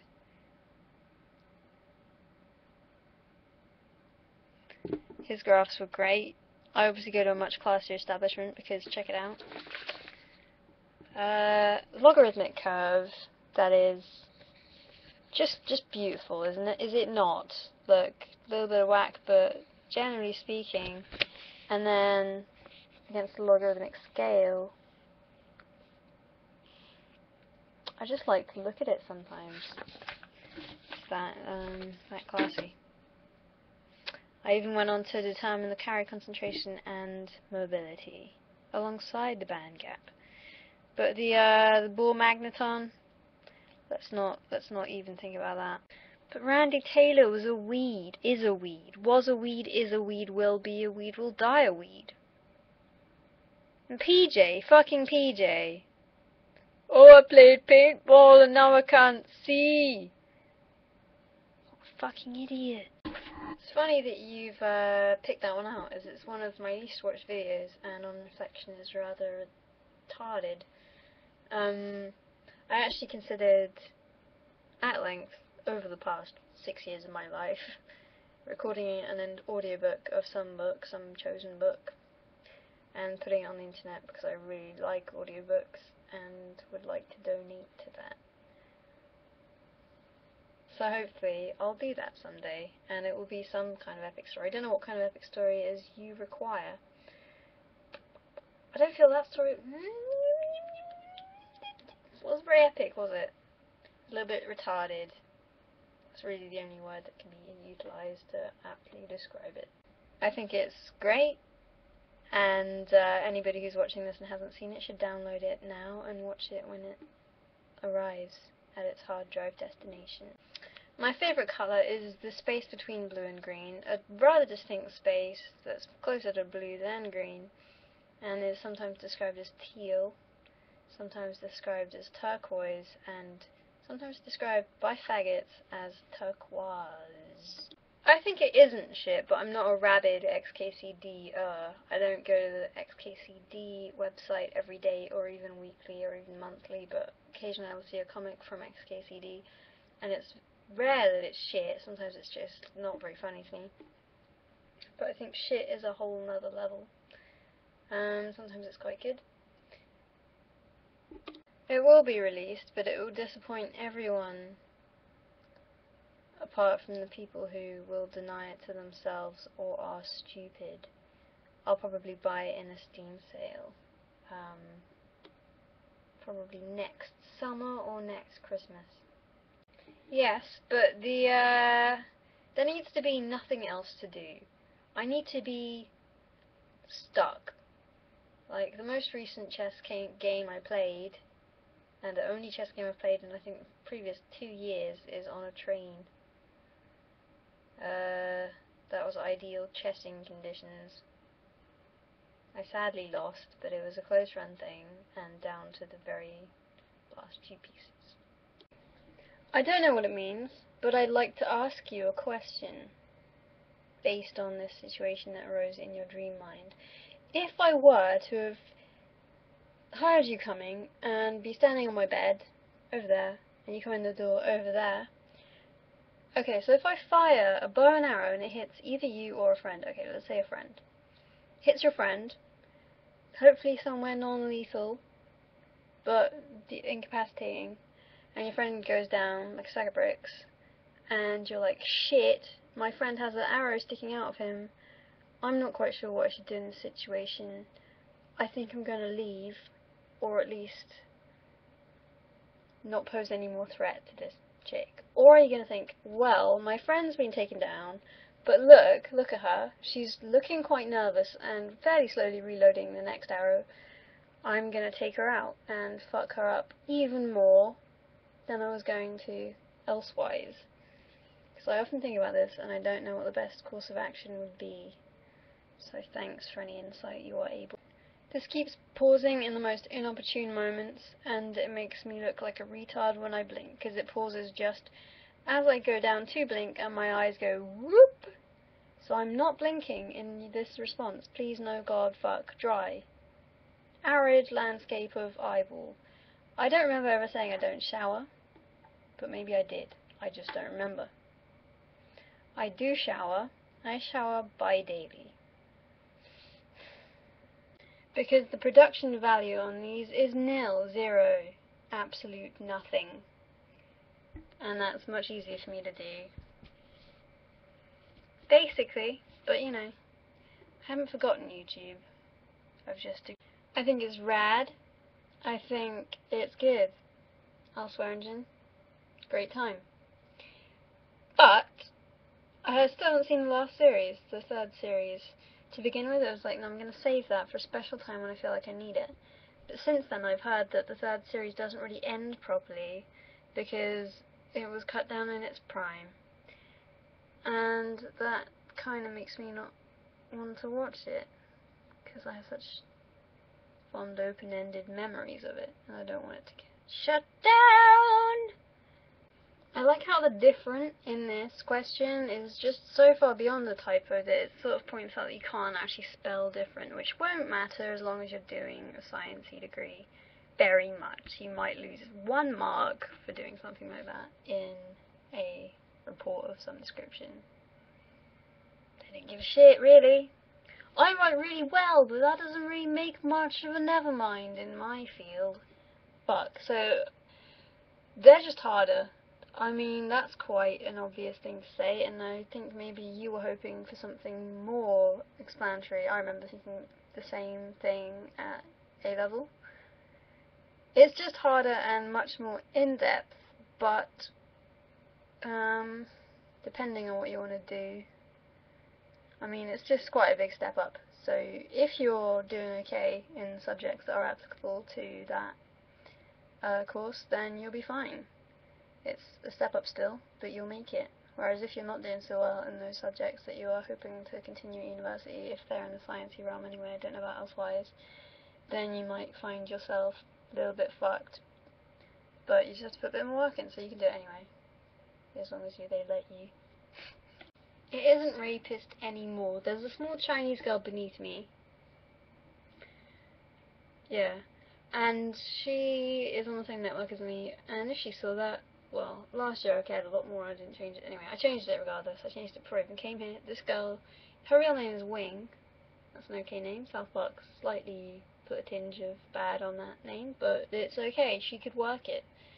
But she's chosen the English name Cheryl. Cheryl.